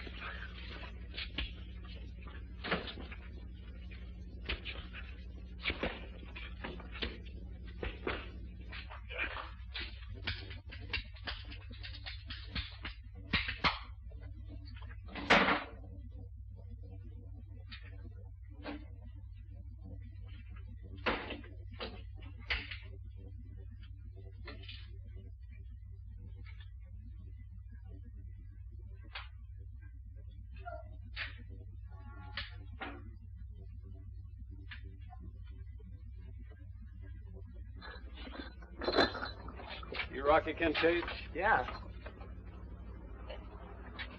You know, Frankie Clinton is in pretty serious trouble. But we're trying to help him all we can. You're a pretty good friend of Frankie's, and you can help him a lot if you want to. Do you? Maybe you youngsters don't realize it, but the policy of the department is to stay on your side, especially when we know someone higher up is a real cause if you're getting into trouble. Yeah, I'd like to help him if I could, but I don't know nothing about it. I haven't seen Frankie much lately. But you know a lot of people that Frankie knows. Few, I guess. But you just tell me if any of these people mean anything to you. Fred Smith. No, I never heard of him. Been around the pool hall on 8th Street? Once in a while. Never heard of Fred Smith around there? No, I never did. All right. Bob Winter. Yeah, I know him. He used to live in our neighborhood. But he's all right. He's a nice fella. He never got no trouble. Okay. Al Holmes. Holmes? No. Al Holmes? Seems like it. He's working a cafeteria or something. I think so. Well, I seen him around, but I never had anything to do with him. What did he look like? Well, kind of, I don't know. Kind of nice dresser. Is he tall? No, not very tall. Is he short? Kind of medium, I guess. Kind of husky. Now, you say you never had nothing to do with him. Why was that? Didn't you like him, or what? No, he just... Well, I never knew him very well. Hasn't Holmes got an uncle? A big shot uncle? Yeah, Simmons. I think. He lives over in Magnolia. He travels around. You sure it isn't Stephen? No, Simmons. All right, Umberto Scali. No, I never heard of him. You sure now? This is important to Frankie. No, honest, I never heard of him. All right, son. You've helped more than you think. Keep your nose clean. I'll see you around. That cross dame's looking worse every day, Mr. Scally. What do you think we ought to do? Keep her away from here for a week or so. I suggested that to her, but she insists upon sticking around until she's down to 115. Eiferman works with her every day, and he's liable to get wise. Cut her down with the nitrophenols. Give her a benzodrine or something to give her a lift. She's liable to kick off on us. I'll reduce her dose. You know, she seems to have picked up some sort of an itch. Yeah? Maybe it's those woolen sweatshirts she's been wearing. Give her a clean one.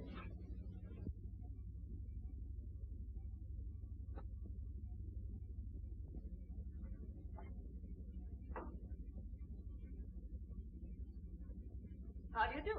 I'm Miss Mackenzie. You're new, aren't you?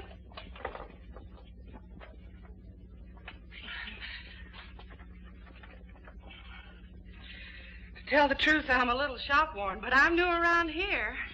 I presume you want to take our reducing treatment? Well, honey, if you think I need it, my husband seems to think I'm losing my youthful figure. Well, husbands are that way. What did you weigh when you got married? Stripped? Well, no. Only 240. Oh, and what do you weigh now? I don't know. When I take off my girdle, I can't even see the scales. What's your name? Tessie. What's your last name? Tessie. Tessie? Yeah, Tessie. T-E-S-S-E. Tessie. Oh, I thought it was your first name. No, it's my last name. Well, what is your first name? I told you. Tessie. Tessie? Yeah, Tessie. T-E-S-S-I-E. Tessie. Now, wait a minute. Let's get this straight. Is your name Tessie Tessie? Which name? Both names. Yeah, Tessie Tessie. Tessie Tessie. Tessie T. Tessie. What's the T for? Tallulah. Ain't two Tessies enough? Tessie T.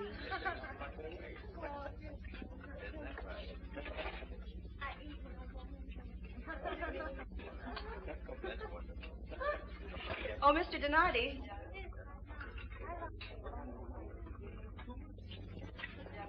Oh, Mr. Donardi, I'd like you to meet Mrs. Tessie. Tessie, Mr. Donardi. How do you do, Mrs. Is Tessie your first name or your last name? Please, let's don't go into that again. Just call me Tessie. All right, but you're the best prospect we've ever had around here. Thank you. He's cute. Tony, will you help me fill out her card? Sure. Now, Mrs. Tessie, may we just have your measurements? How do you want them, honey? In inches or feet? That's no joke. The last gym I went to had to use a navigator. A navigator? All right, Tony. Now that we've had our little joke, shall we continue?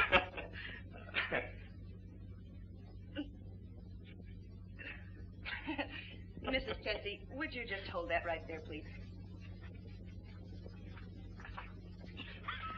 No, honey. You just stand still. 51. 51. What's it? 47. 47. That's it. Thank you.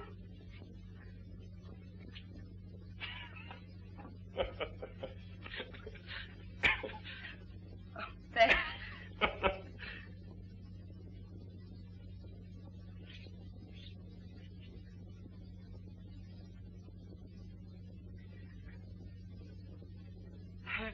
When you add them up, it sure comes to a hell of a figure. 64. 64. Now, have you got those, Tony? Check. Okay, let's just check them. Bust 51. Roger. Waist 47. Roger. Hips 64. Roger. Roger's almost as big as I am. Mother? Ooh. Like? Very skimpy, but very pretty. I charged it today. You don't mind, do you, Mother? No, dear, not as long as it makes you happy. Ah, you're absolutely the peak of perfection. And I love you. You been seeing a lot of Bob lately? Mm-hmm. You like him? Mm. That's good. He's a nice boy. What's on for tonight? Oh, Grace Henderson's birthday is tomorrow. So we thought we'd have a little moonlight swimming party for tonight. Swimming again? Don't you children ever go to the movies anymore? Oh, sure, but this place is so beautiful. Much rather go swimming. What place is this? Oh, Mr. Stevens' house over in Magnolia. He's the uncle of a friend of Bob's, and he's away most of the time. He lets Hal's nephew have the run of the place. Oh, they have the most beautiful pool you ever saw. I'll leave the number in case you want me for anything. All right, dear. I guess you can find it in the book. It's 1247 Magnolia.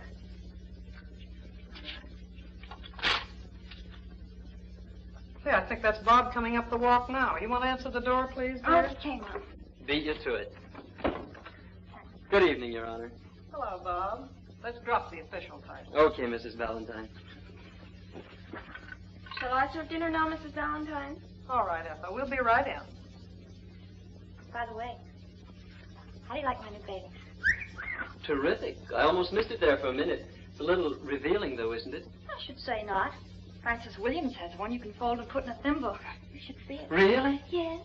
And I'd better not catch you looking too long, either. All right, children. Let's go in before everything gets cold, shall we? Go ahead, Mother. I'm going to put my clothes on. I'll be right in. All right, dear. You ready, Bob? Yes, ma'am.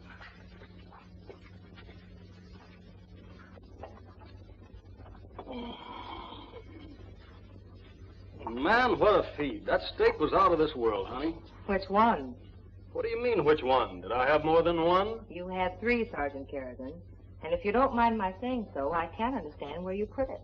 Trade secret. I learned it at the police academy. How to put away a nice, juicy T-bone in one easy meal. My favorite subject. I majored in it. Did they also teach you what to do after you put it away? It seems to me I remember one of the courses.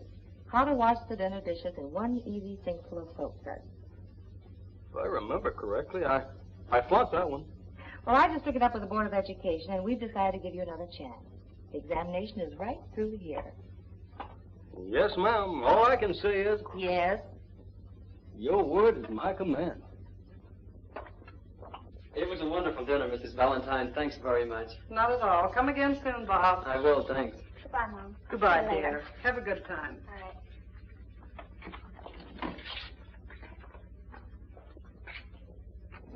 Oh, he's cute, all right, but ooh, what a wolf! Why? What did he do? Ask me sometime when I'm not so sober. Hi, kids. Say, Al. Hi. Everybody Hi, sober? guys. Yeah. So far. Hi. Oh, gee, Howard, it's just wonderful of you to give this party for me. Oh, that's okay, honey. Uncle Bert left me the key to the cellar. We're stocked up for this party. Ooh.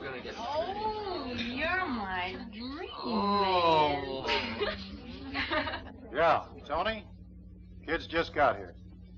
Yeah, she's all set, loaded, and ready to go. Okay, goodbye. Hey, Nick's on the business with Margie around. Sure, pal. What do you have, girls? Straight bourbon, Coke High. Thanks, Hal. I don't think I'll have anything right now. You passed me for a while, too. Oh, come on, kids. How about a short one? Well, yeah, this is my birthday, remember? Yeah, Marge, you've never been a wet blanket. String to gray. Well, all right. Just a short one with a Coke. Well, me too, then, but not too short.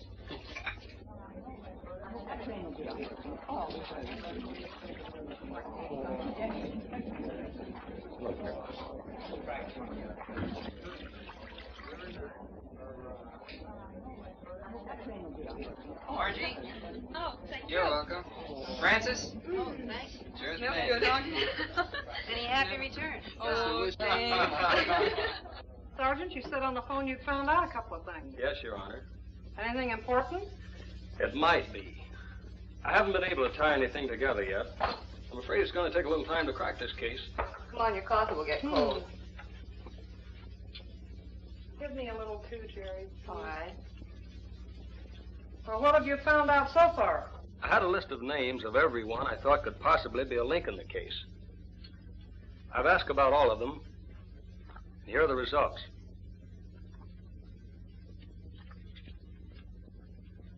Fred Smith. Obviously a phony. No reaction anywhere. Bob Winter. You don't suspect Bob? Now, don't get excited. Of course I don't. I just used Bob's name as a sort of bait. I'm afraid Jerry isn't too familiar with police methods, Your Honor. Well, he never explains anything to me, Mrs. Valentine. How am I supposed to know anything about it? Well, to continue, Umberto Scali. As I said before, no one knew him. Andy and Francis Williams, friends of Bob's, in the clear. Yes, I know the Williams children. Al Holmes. Al Holmes. I don't seem to remember that name. That's the boy whose uncle owns the pool. They went swimming there tonight. Oh, yes. Is he in the clear? Well, to tell you the truth, Your Honor, I don't know. Reactions I got to his name weren't what I expected. One kid I spoke to said he knew him, then changed his mind. Another said he had heard of him, but never had anything to do with him. Another stalled around and finally admitted meeting him at a pool hall. Well, it's possible that those boys wouldn't know him too well. He's new around here, isn't he? That's what I understand. But doesn't it seem funny to you that a boy whose uncle gives him the complete run of his estate should be living in a tiny apartment in a cheap section of town? And Bob says they met while Holmes was working in a cafeteria. Why should Holmes have to take a job like that? When you put it that way, it doesn't sound too good. Have you checked with headquarters? Not yet, but I can if you think it'd do some good. I think you should. Frankly, with Margie and those other children up there, I'm a little worried. I think you have to call downtown. Right.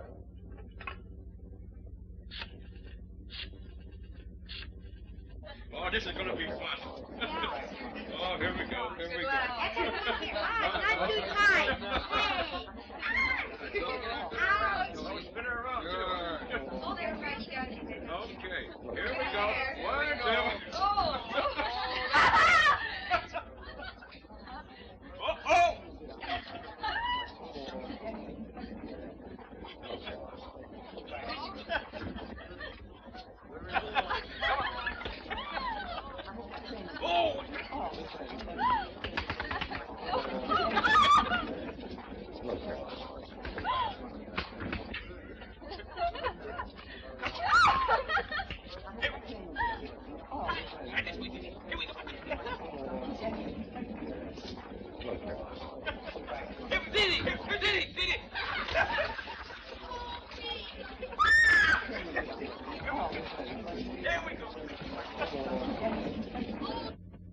Well, okay, forget it.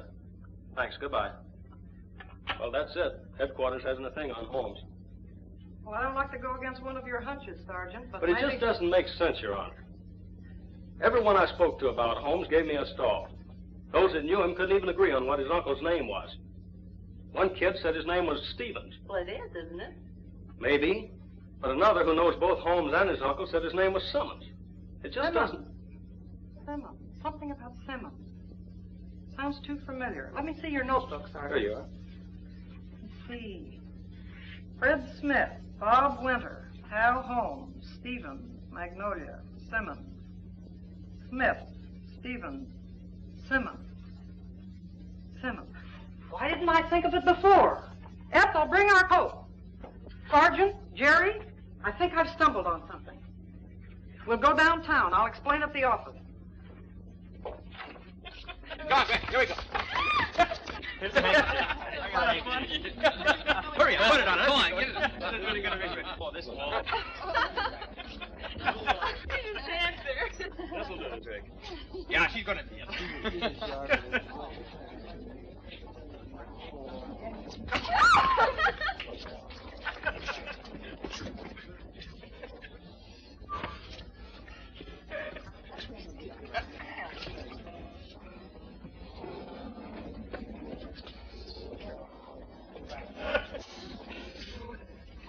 Hey.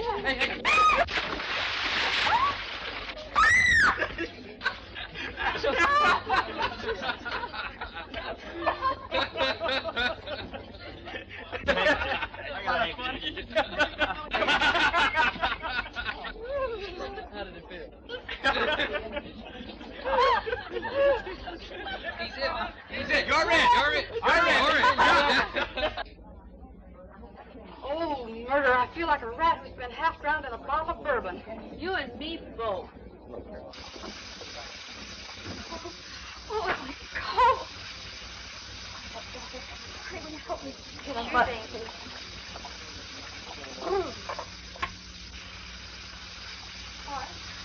Yeah.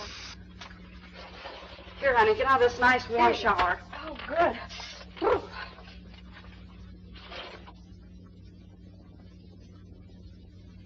Here, have a drink of this. This'll warm you up.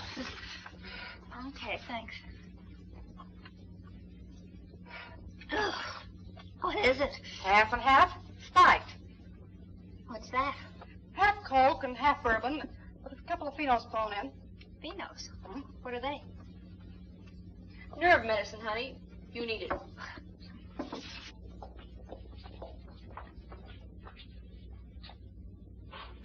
If I'm not mistaken, it should be right here.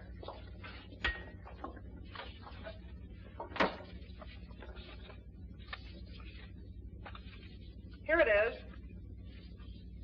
Now, this is a record of the interview with a boy whose testimony led to the arrest and conviction of Umberto Scali 5 years ago. I believe I mentioned the case to you before, Sergeant.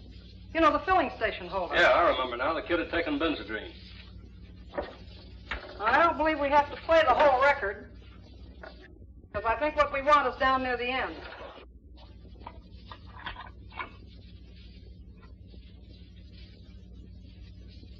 And if you will help us find that person, we can help you to get probation. What do you want me to do? Tell us who drove that car. Right? Where can we find him? I don't know. At his uncle's house, maybe. Where does his uncle live? On Magnolia, 1247. What's his uncle's name? Simmons. Simmons, eh? What does he do? I don't know. I knew I was right. You know who Simmons turned out to be? I could make a pretty good guess. Right. Umberto Scali. And he was arrested the very same day. How about Smith? Who was he? He was never found. I could make another guess. You think that Fred Smith and Hal Holmes are the same? You'd make a pretty good detective yourself, Your Honor. Jerry, do you have that Magnolia Street address? Oh, I have it. I think so, Dave. I have it. Margie gave them to me earlier this evening. Hello? Sergeant Kerrigan, the narcotics detail. Have a squad car downstairs right away. Check. Don't worry about the kids. I'll send them all home. Jerry, you take Judge Valentine home in my car. I'll see you all later. Ah, I left my bathing suit outside. Why don't you make yourself a sarong and have a towel like I did? All right, I'll wear this. No bathing suit till the game's over anyway. Okay. It'll be said that Margie isn't a good sport. Look at my hair. It's a mess. Maybe this will help. Oh, I look so silly. Oh, how you doing? Oh, swell. There you go. And up, girls. Easy. That's a good one. Look out. Look out. Look out. Stay together. Stay together. Oh, no fair. Give me a towel or something. You gotta come out like you are. You gotta come out like you are. Fellas, please, give me a towel or something. You gotta come out like you are. You gotta come out like you are. Please, please. Oh, come on, fellas. Give her a towel or something. Nothing doing. Wait a minute, gang. Wait a minute. I'll tell you what. I'll go turn out the lights. Then Marge can come out and still be a good sport. Yeah. Okay? Well, all right, but all the lights have to be out. Okay.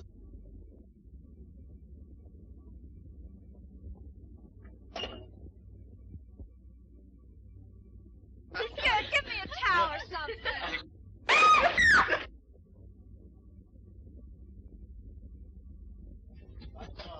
There's a limit to fun, Mister. That wasn't fun. Take it easy. Take it Come on. easy. Come on. Oh, I didn't take no picture. I just shut off a bulb, see? Just for laughs. Oh, I wouldn't take no picture of your girl. Gee, you got me all wrong, kid. You may think it's funny, but I don't. How do I know you didn't take a picture of Marge? Oh, I wouldn't kid you. I wouldn't do a trick like that to Hal's friends. Gee, I like you kids. Look, I'll give you the film out of the camera. Gee, I really like you kids. Here, take the film. Well, I still think it was a bum gag.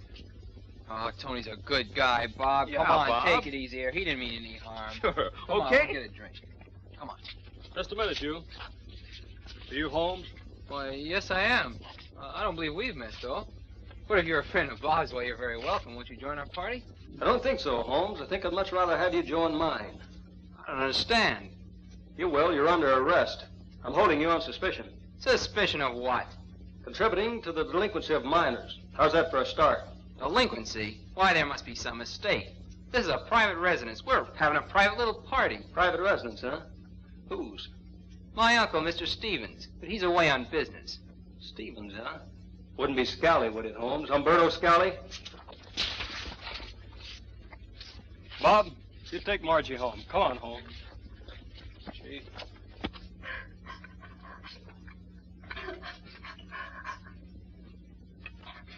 Some cop showed up and arrested Hal Holmes. Oh. Terrible. I don't know what my mother will say. Well, I don't know why they do things like that to people. Marge, come on. We're going home. All right. Oh, my dress is all wet while I wear. Here, take this jacket. All right. My dress. Oh, my pocketbook. Goodbye. Hello, Scally there? Let me talk to him. Hello, boss? Yeah? Yeah, the cops busted up the party. They got Holmes. Yeah, don't worry about it. They got nothing on Holmes. That is, as long as he keeps his mouth shut. I had a feeling something like this would happen. Now, don't worry about her. I got a little surprise for her.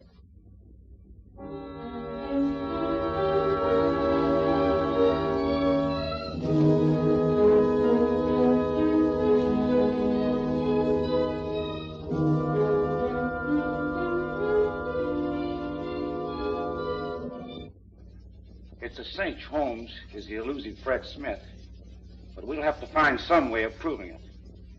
Scally is Stevens, all right, but we haven't anything on him. If we could just prove that Holmes is the contact man in all these cases, we'd have Scally just where we want him. Won't Frankie Clinton identify Hal Holmes? No, not yet. Frankie's afraid to talk. If we could tie up the rest of it, bring Holmes and Scally to trial, Frankie would probably get over his fright and loosen up. It's evidence we need, Your Honor. Evidence. Did I hear my name mentioned? What in the name of... You have more nerve than I imagined, Mr. Scully. I'm here to see you on business, Judge Valentine. Alone. Listen, you... Inspector! I'll see Mr. Scully alone. I'll be just outside if you want me.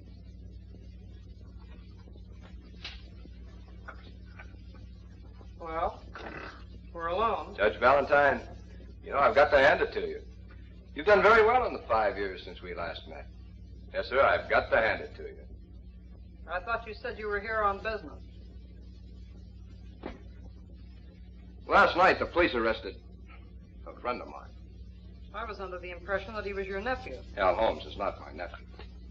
Well, you admit you own the house and that you're Mr. Stevens. The house is mine, but, I'm afraid I've never heard of this Mr. Stevens. I understand that your daughter attended a little party at my house last night. Sorry I wasn't there to meet her. Mr. Scully, you're going a little too far. I'm in a position to go as far as I like. Evidence is what you've been looking for, isn't it? Okay. Here's your evidence. Exhibit A. Use it. I think we understand each other, Your Honor.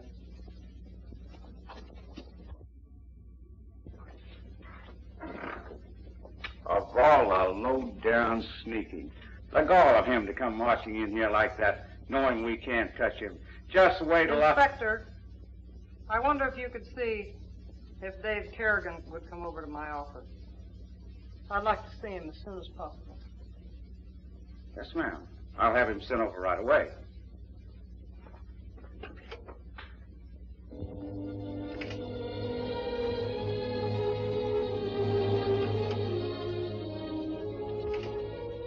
I'm afraid you got to that party a little too late last night, Sergeant. Too late? I don't understand. Mr. Scally was here this morning, and he made me a very one-sided proposition. I wish I could have been here to see you pin his ears back. Sergeant, Dave, as a mother, I'm really ashamed to have to show you this. But under the circumstances, I have no alternative. Mr. Scally brought this picture to me this morning to tie my hands. I have no doubt that he thought that rather than expose my daughter, that I wouldn't press this investigation. He was partly right. I'll have to resign. Resign? But Judge Valentine... If this picture ever got in the wrong hands, my work here would be entirely wasted. And I still believe in that theory, Sergeant. Whatever Margie did last night, or whatever caused her to do what she did, I'm sure it was my fault, not hers. I don't believe it. It's a frame. The whole thing, believe me, Your Honor. I'm afraid there's nothing I can do. Mrs. Valentine, before you do anything, promise me that you'll give me 48 hours. Just 2 days to prove this whole thing is a dirty frame. There's a negative to that picture someplace, and without it, Scally hasn't got any aces. I'll find the negative. How can you possibly find it? Just promise me you won't do anything for 48 hours. All right, I promise, Sergeant.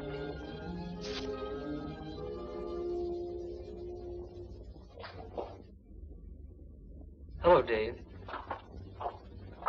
Hello, Dave. Hello, Bob, Jerry. Look, I'm sorry about last night. I didn't think anything like that would happen. Tell me, what did happen, Bob? Well, we were playing blind man's buff around the pool. Margie fell in and couldn't find a bathing suit after she got out.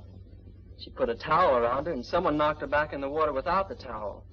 Well, when we put the lights out so she could climb out, this joker set up the flash bulb. That's just what I had figured. It was a frame. They pulled the old gypsy switch on you. They had another camera with a real film in it. Bob, that picture's going to cause a lot of trouble unless we can find that negative. You can help me if you will. Darn right I will. Just let me get my hands on that guy. Now, that's not what I had in mind. There must be something I can do, too. There is. Make us some coffee. Bob, Judge Ballantyne is going to be forced to resign unless we can find that negative.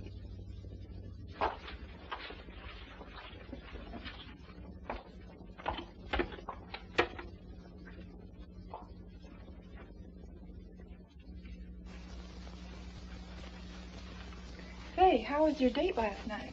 Oh, we had a great time. Dinner and dancing and driving around the park. Yeah? Sounds exciting. How exciting can a guy be when he's past 45? It all depends on his, you know the word for energy. Oh, his facilities. But then in the park, he starts getting a little too chummy. And I said, "What's on your mind, mister?" And he says the same thing that's on yours. Yeah? What did you say? Say, I slapped him right in the kisser. That's right, ZZ. You did a swell job. You're a smart girl. Come on over. I have a little present for you. Okay. Come in. Hey, there's a kid out here by the name of Winters. He said he wants to see you. Winter. It's a Valentine kid's boyfriend. Wonder what he wants. Oh. Well, I tell him. Ask Winter to come in, Pug. I'll talk to him. Okay. Say, come on in, kid. Thanks. Come in, Mr. Winter. Sit down. Thank you, sir. Now then, what can I do for you? Well, I'm a friend of Hal Holmes. Hal Holmes. Hal Holmes. I don't believe I know the name. He told me to ask for Mr. Simmons and mention Fred Smith. I see. Just what did this Mr. Holmes have in mind when he sent you to see me? He said I could get a job. What sort of a job? Well, he said that with the contacts I have, I'd make a good field man for you. Kind of a traveling salesman. I suppose he told you what you'd be selling? Yeah, sure. I know all about the goofies. You're a smart boy, Mr. Winter. You seem to know quite a few things. I've heard about your contacts, too. I imagine they would be very useful. That's what I thought. I imagine the judge would love to know all about my business. And your sister's boyfriend, the detective. He'd like to know, too, wouldn't he? Come on, Winter. Who put you up to this? Oh, lay off, will you? What do I care what some judge or a flatfoot want to know? What do I care? Hal just said I could make some dough, that's all. You got somebody else for the job that knows all the kids? Go ahead. I can take a hint. Now, wait a minute. I'm sorry. Sit down.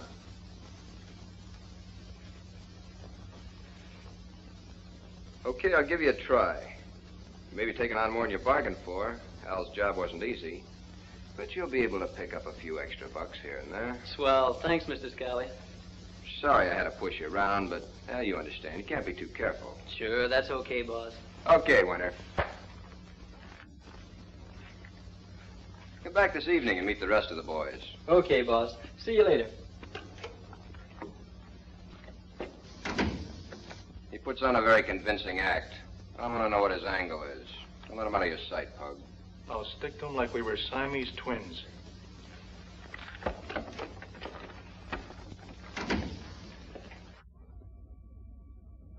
Father.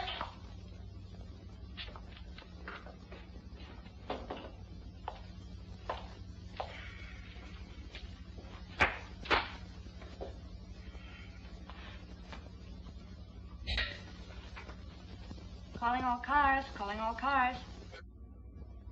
Hello, Miss Valentine. Hello, Sergeant Olson. Where's my mother? She left for court about a half hour ago, Margie. Is there anything I can do? Oh, no. I was just looking for some stuff. Hello? Hello, Margie. Anything wrong? No. That's all right. I'll see you later. All right, Margie. Goodbye. Bye.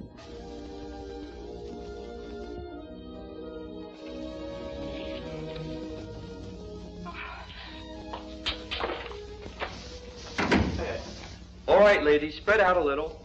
And spread your elbows. We'll have more room to work with. That's it. Get comfortable. All right, we'll start our exercises today.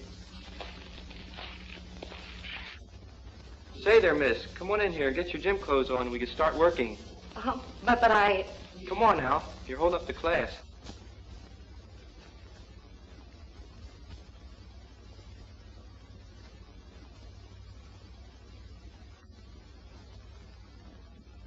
I'm going to show you ladies an exercise that'll streamline your hips.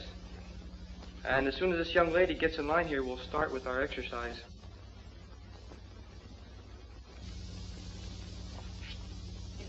I didn't come here to get in this... All right, ladies, let's start our class now.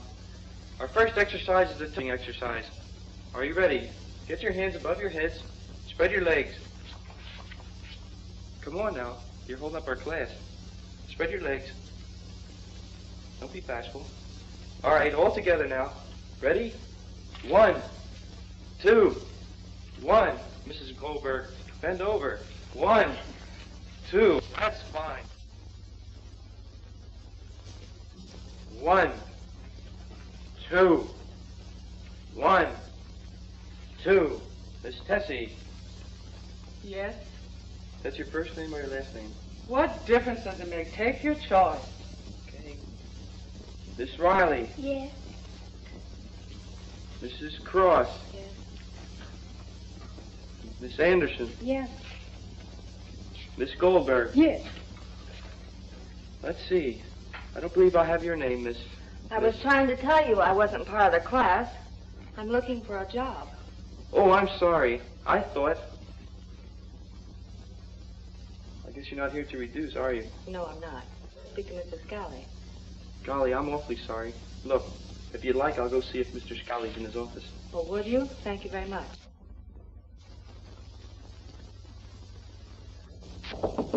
Come in.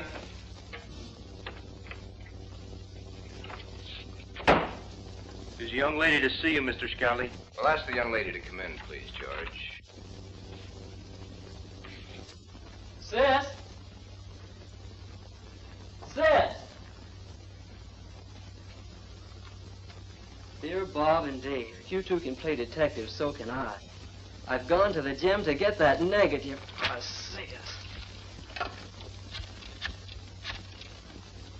Hello, police headquarters. Let me speak to Sergeant Carey. So, Miss Summers, you want to be a physical instructress, eh? Oh, very much. I love to work in gymnasium. Well, you certainly came prepared. You're a very beautiful girl. Thank you, sir. I know I just love to work here. For you. My pleasure, I assure you, Miss Summers. I think we'll be able to find a place for you. Thank you very much, Mr. Scally. Carey. You, just fill out this form. Name, address, whatever other information it asks for. Pardon me a second. Be right back. Hello? Yeah, it's me, Tony. This is Pug. Yeah, I followed the witness kid. Sure, he's working with the cops.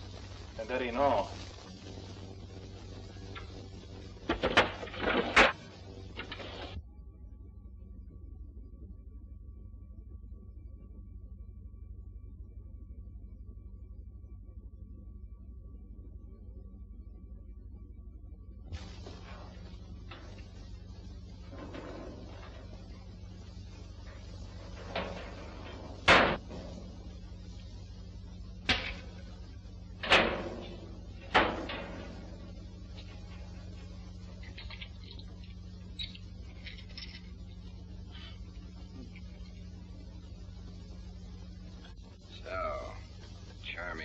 Summers is really Bob Winter's sister, huh? Yeah, it's a shame. She looks like a nice girl, too. She'll be a nice girl when I'm through with her. Let's take care of Miss Winter before her clever little brother arrives. He's liable to bring cops, and that means trouble. But, of course, if Miss Winter can't be found, they can't prove she was there, can they? Say, that's right.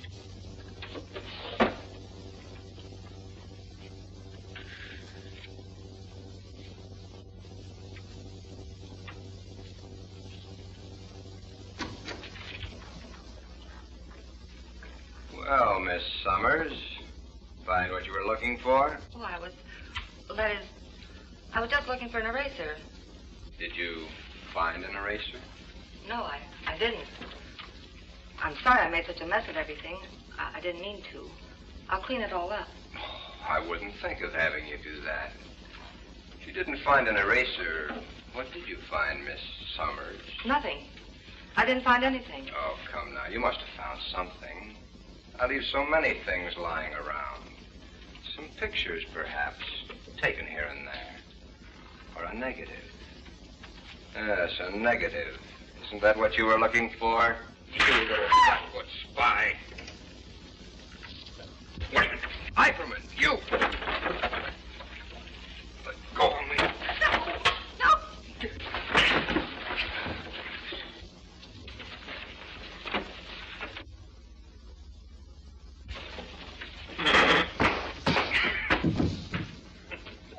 Good work, Tony. Get some rope and take care of these two. We got some work to do. Okay, boss.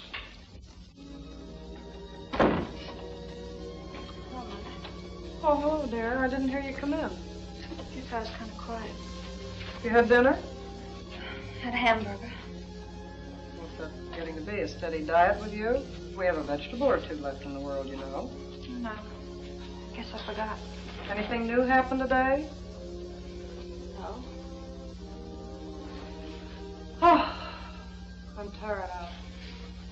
Something's always popping in my department. I don't know what's come over you children. My court's in session long before the other magistrates are even awake. What's the matter, Margie? What's the matter? You know what the matter is. You don't have to pretend any long, Mother. All about the picture. Oh, that's it. I went to see you at the office. Found the picture in the drawer. I wasn't snooping. I was just looking for some stamps. How did that picture... Margie, what has happened? Oh, no, I can't remember. All I know is that it happened at the party at Mr. Stevens' house. Somebody gave me a Coke. And then everybody began to laugh, and they all ran around the pool, and then, I don't know, it's all kind of hazy. Well, that's the very thing I've been fighting. That's the thing I've been preaching to every family in hometown. Maybe that's the trouble. I haven't been devoting enough time to just being a mother. Oh, no, Mother, it isn't your fault. It's mine. Oh, don't blame yourself. You've been a wonderful mother. Nobody could be any better. It's me. I thought it was smart to run around. I thought it was just being a good sport and having fun. I thought... Oh, I don't know what I thought. You've been grandmother. It's just that I've let you down, that's all. That's right. Margie Ballantyne, daughter of one of the most successful citizens, Judge Rosalind Ballantyne, has been proclaimed juvenile delinquent #1. That'll make wonderful reading, won't it, Mother? Oh, Margie, please don't. Oh, it will. I know it will. I'll be a public figure. I'll be famous, won't I? Well, won't I? Say something. Say anything. Call me a tramp. Call me cheap. Call me anything you like. Because you'll probably be right. You'll probably be right.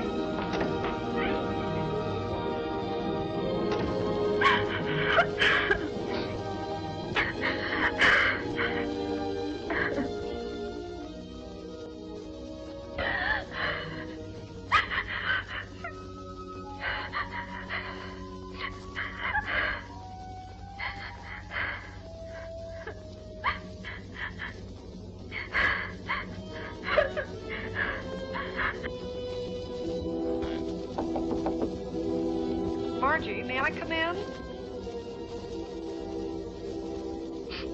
No. Please, Mother. I'd rather you didn't see me like this. Won't you please let me talk to you, Margie? Not now, Mother. I'm all right. I'll be out in a little while. All right, dear.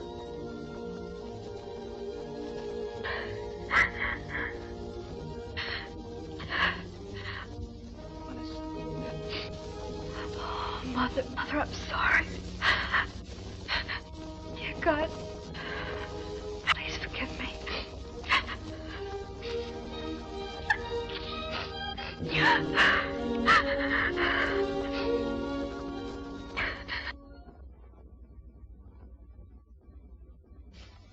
Is her pulse stronger? A little. Don't you think you ought to get some rest? No, thanks, nurse. I'll be all right. I'd rather stay. All right.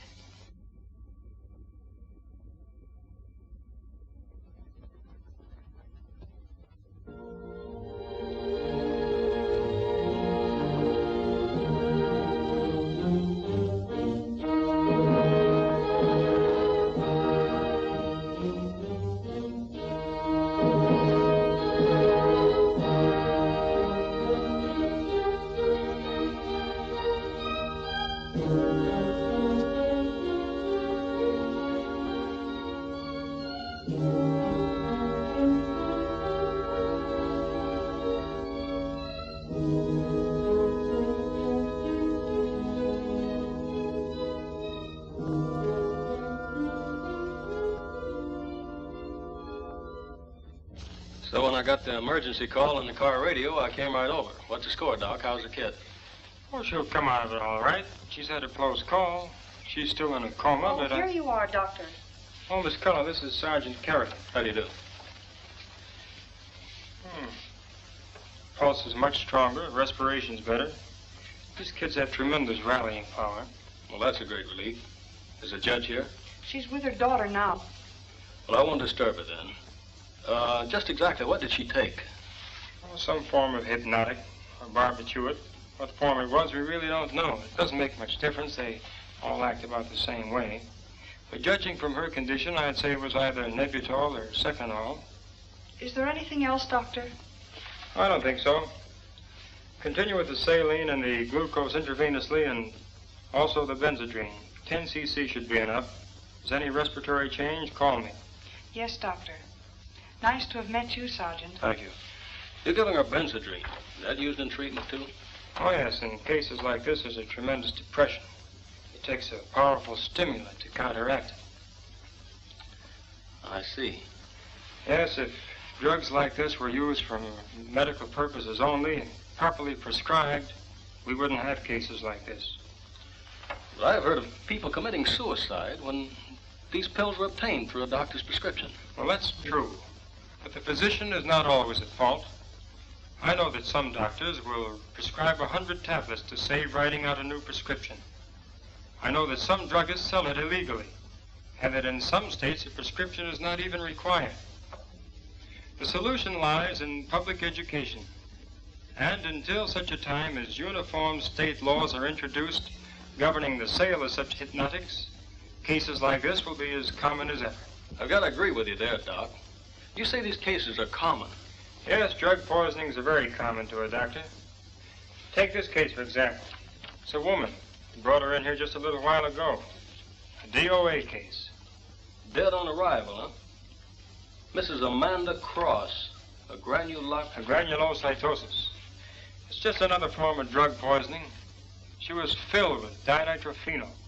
Dinitrophenol? That's a weight reducer, isn't it? It has been used as such. But any poison is a weight reducer, although no reputable physician would prescribe one. Excuse me, Doctor. Sergeant Headquarters is calling you. Where? What about? Over the radio, Bob Winters. He says it's a matter of life or death. Holy mackerel, I forgot all about the kids. Come on.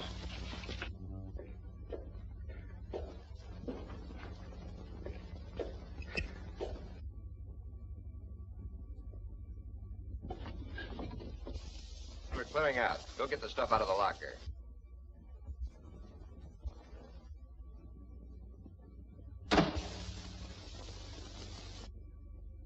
Now it's for you two.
Guess that cleans up everything, Dave.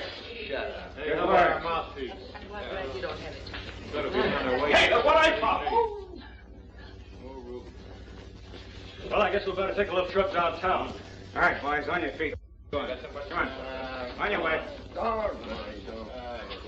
I come up to him and I dazzle him with footwork. I'm giving him the business, see? And I smother him with cleverness. And just when I let him know that he's not fooling around with anybody who doesn't know the art of pugilistics, I come up to him and I say, Scally, this is what you get for playing rough with my friends. And not only that, this is what you're going to get for getting gay with Chuck Goldman. And not only that... Chuck, what happened?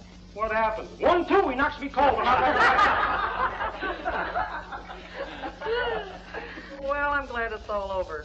I hear the city has turned the gymnasium over to you children. That's right, and the inspector told me that the city council has also appropriated funds to turn Scally's house into a teenager club. Seems Mr. Scally won't have use for it anymore. There's going to be a gym program, too. It'd be a wonderful thing for every city to set up a program like this. These clubs would be a first-line defense against juvenile delinquency of every kind. Not only that, but it'd give the underprivileged kids a chance at some fun, too. Frankie Clinton, he's on probation. A club like that would give him a chance to meet the right kind of people for a change. I saw Frankie yesterday. He wants to start a class in automobile mechanics. Say, I could start a dancing class. Hey, you know, I got a great idea. I'll teach boxing. What's the matter? I said something wrong?